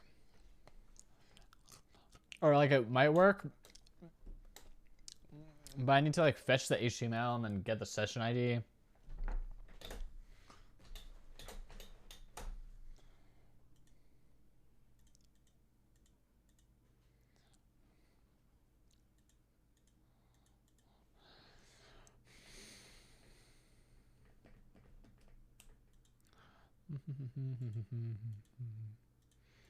There's a JWT right here. I wonder if that has the session ID in it.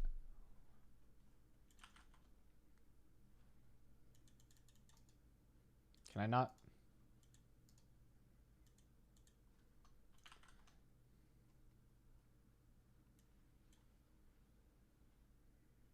Fucking hell, dude.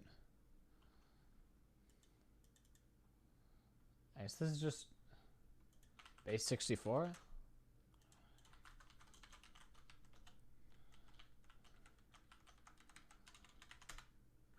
Oh. It's literally just base 64. Also, it doesn't have the session ID in it.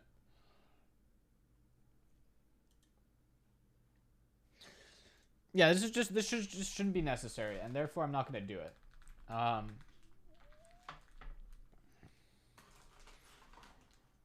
The problem is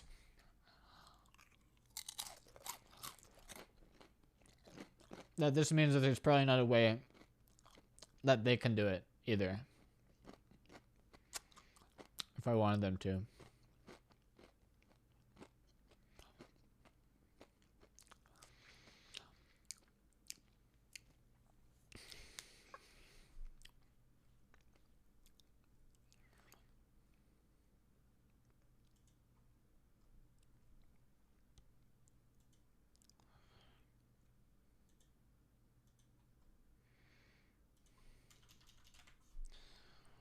I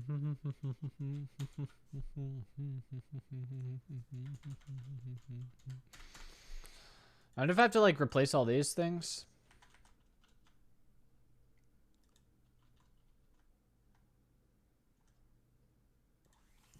Probably not.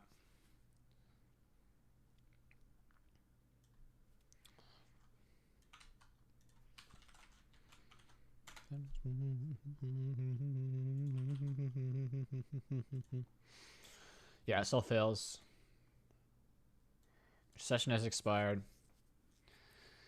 Okay, I guess I might as well just fucking do this shit. Absolute shit.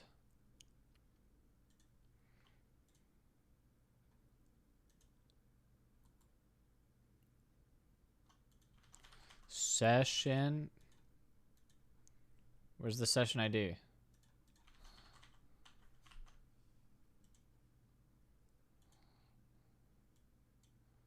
It just didn't. It just doesn't have a session ID. What? So what if I do this? Request blocked. Contact us if you believe this is a mistake. Okay, I'll just add a fucking... It's probably the XRSF token.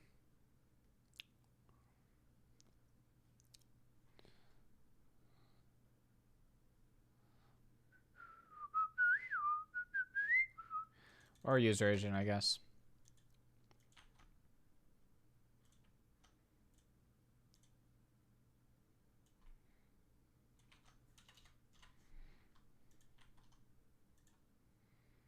Fuck you. Oh, this is so cringe. Is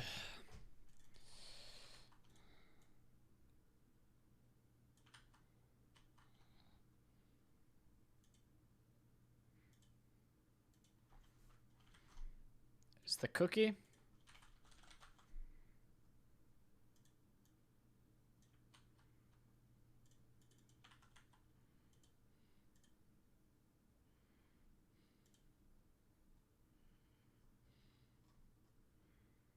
Invalid character? Hello? Don't see any characters that are not valid in this.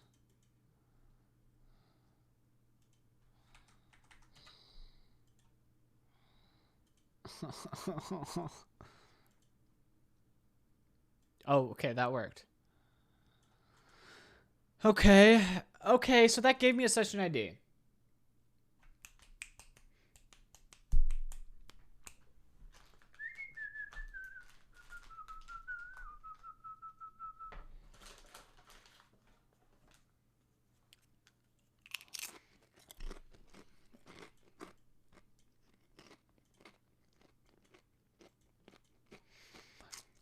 I wonder if I sent this as JSON, if it would work.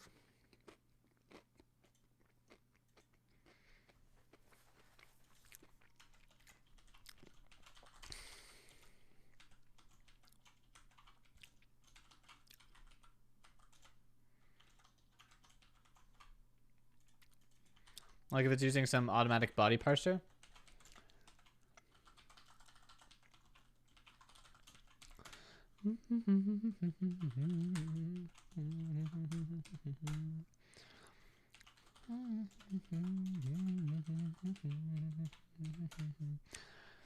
Team member.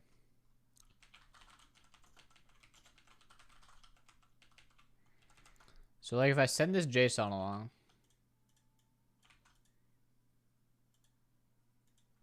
Like so. Does this work? Oh, let's go. Okay. This is now doable. So all of a sudden, this has became doable. Because I just created a session here just by sending JSON. So now if I set the amount to 100, it works. Got all this shit. So I basically just have to proxy this from my backend.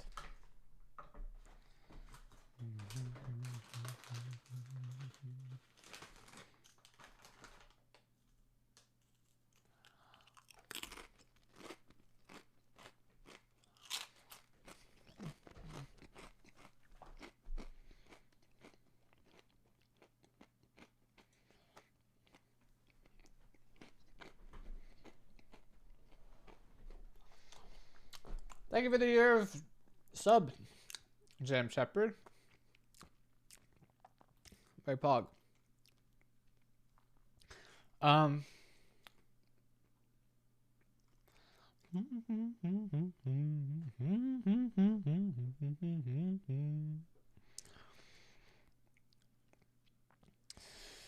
Okay.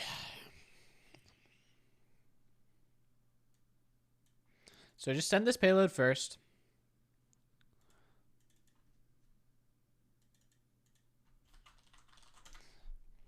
And then I send the next one second.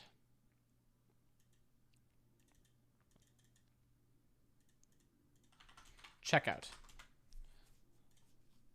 So if we make the amount 0, So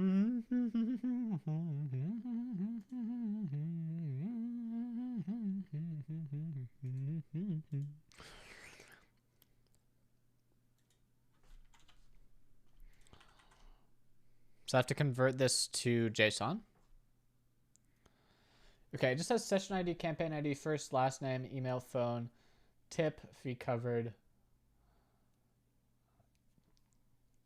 I don't trust this shit at all. This is like the epitome of front-end validation. I feel like this is just going to be like hackable. Like, what if I put -1 for the tip? Like, that's the kind of thing that I think would work here.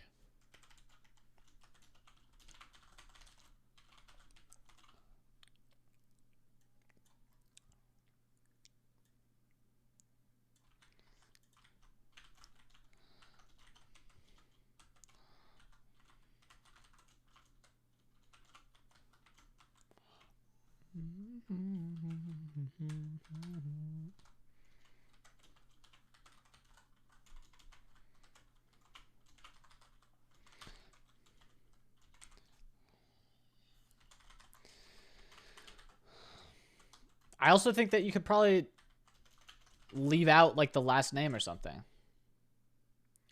Or the email or all of this probably.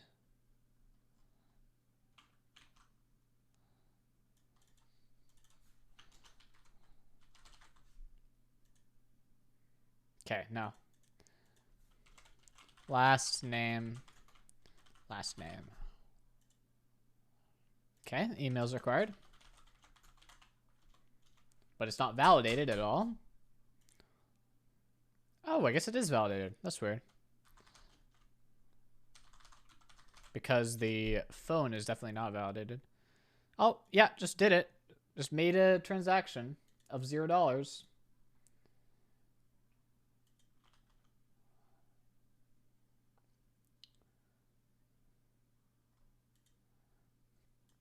Now let me check that this is the right one.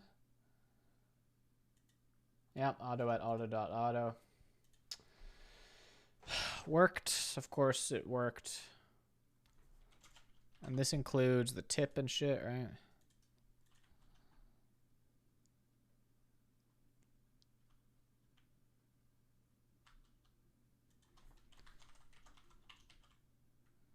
-10. What does that do?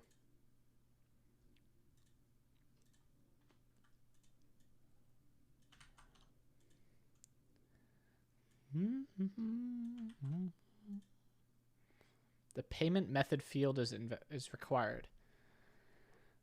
I see. So it seems like if there's any kind of money being exchanged, it needs a payment method. Ugh.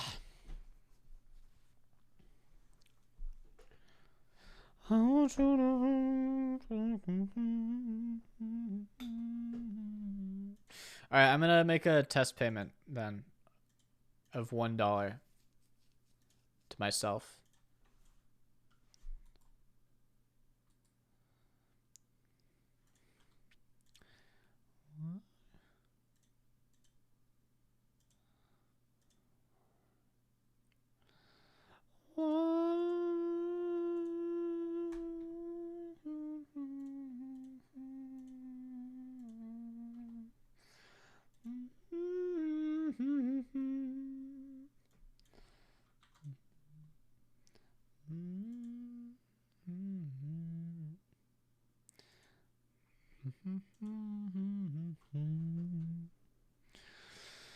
Oh, I gotta put in billing information here to pay money. Cringe.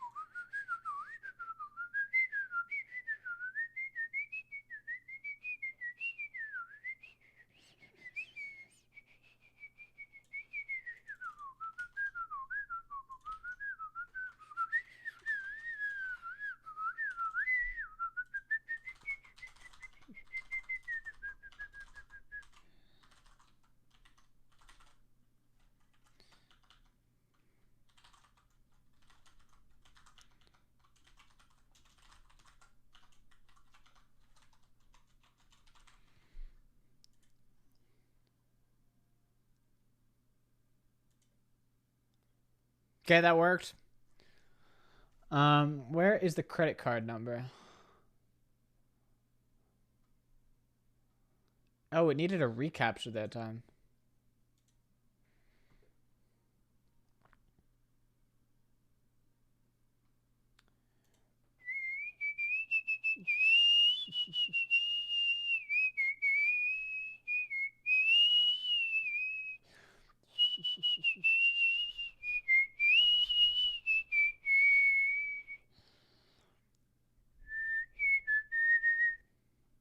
It looks like it's requiring a Stripe nonce or a Stripe source.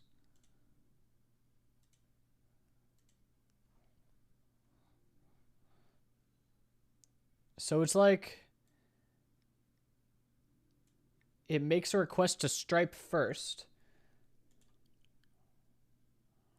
Does this include the card? It does. This returns a source to us. And then when we have that Stripe source, we then make the request to give butter.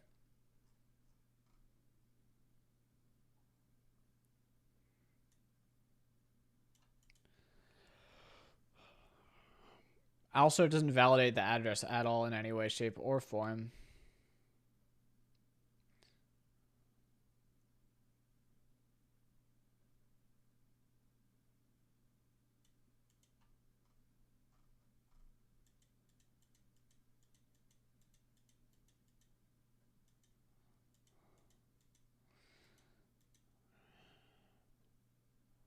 Okay. I'm just going to save this for later somewhere.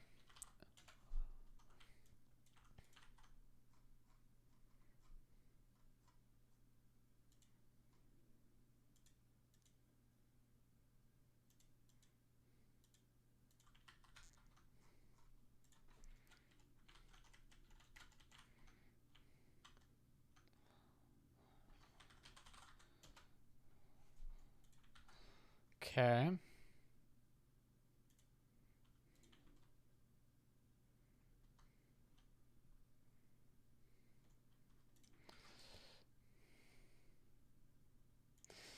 Okay. I'm most likely going to figure out that part of it off stream just because it's like always going to risk leaking stuff.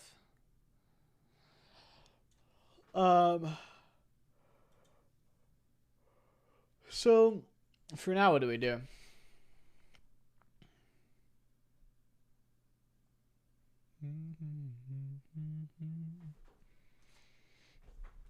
Eat more crackers, you say? Good idea.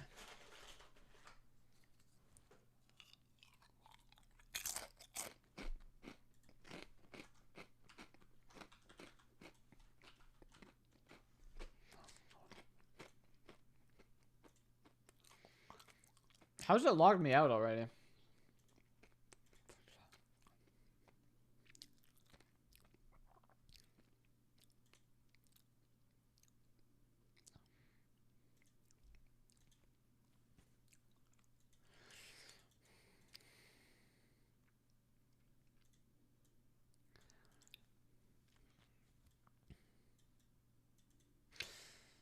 Okay, I think the next step is to display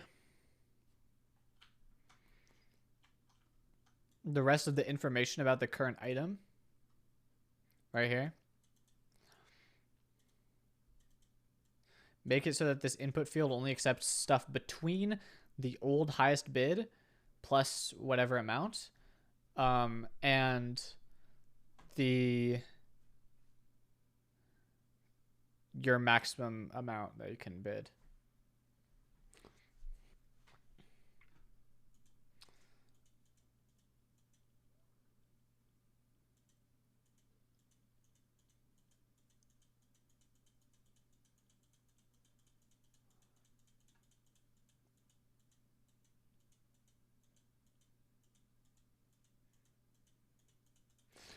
Oh, I'm losing it, chat. I'm losing it.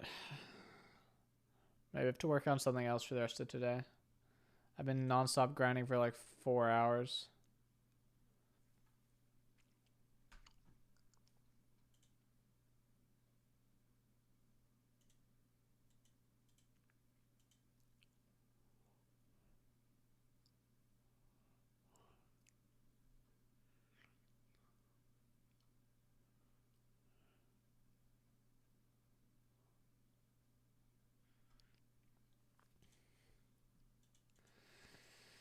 I have more time. I don't have to finish this today.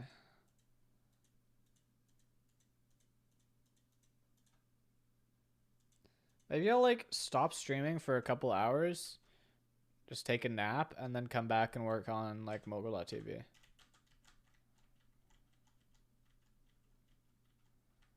What do you think about that, chat?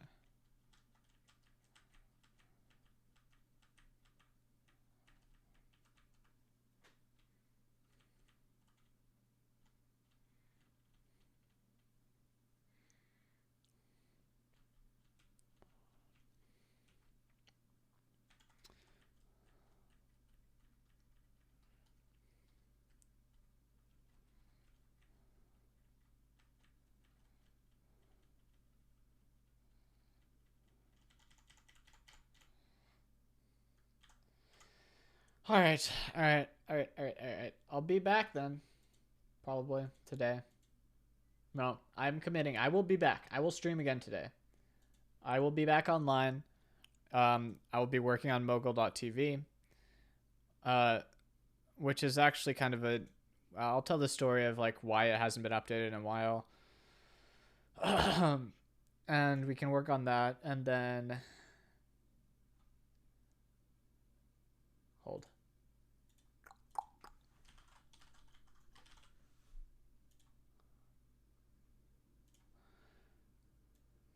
Yeah, we'll work on that for a couple hours. See if I can finish up what I need to finish up. And then be done for today. And then tomorrow, probably stream again because I need to grind out this stuff. I have 3 big projects. 3? 4. 3. Oh, 4, but I can't do the 4th on stream because that one's like top secret. And I can't do the 3rd on stream either because that's the merch website. Oh, and then I have the Connery's Pants emote contest I need to finish.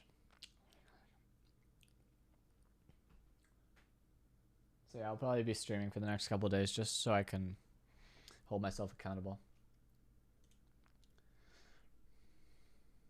Thank you for the Prime sub. Blah. Oh, there's no chat on this screen for some reason.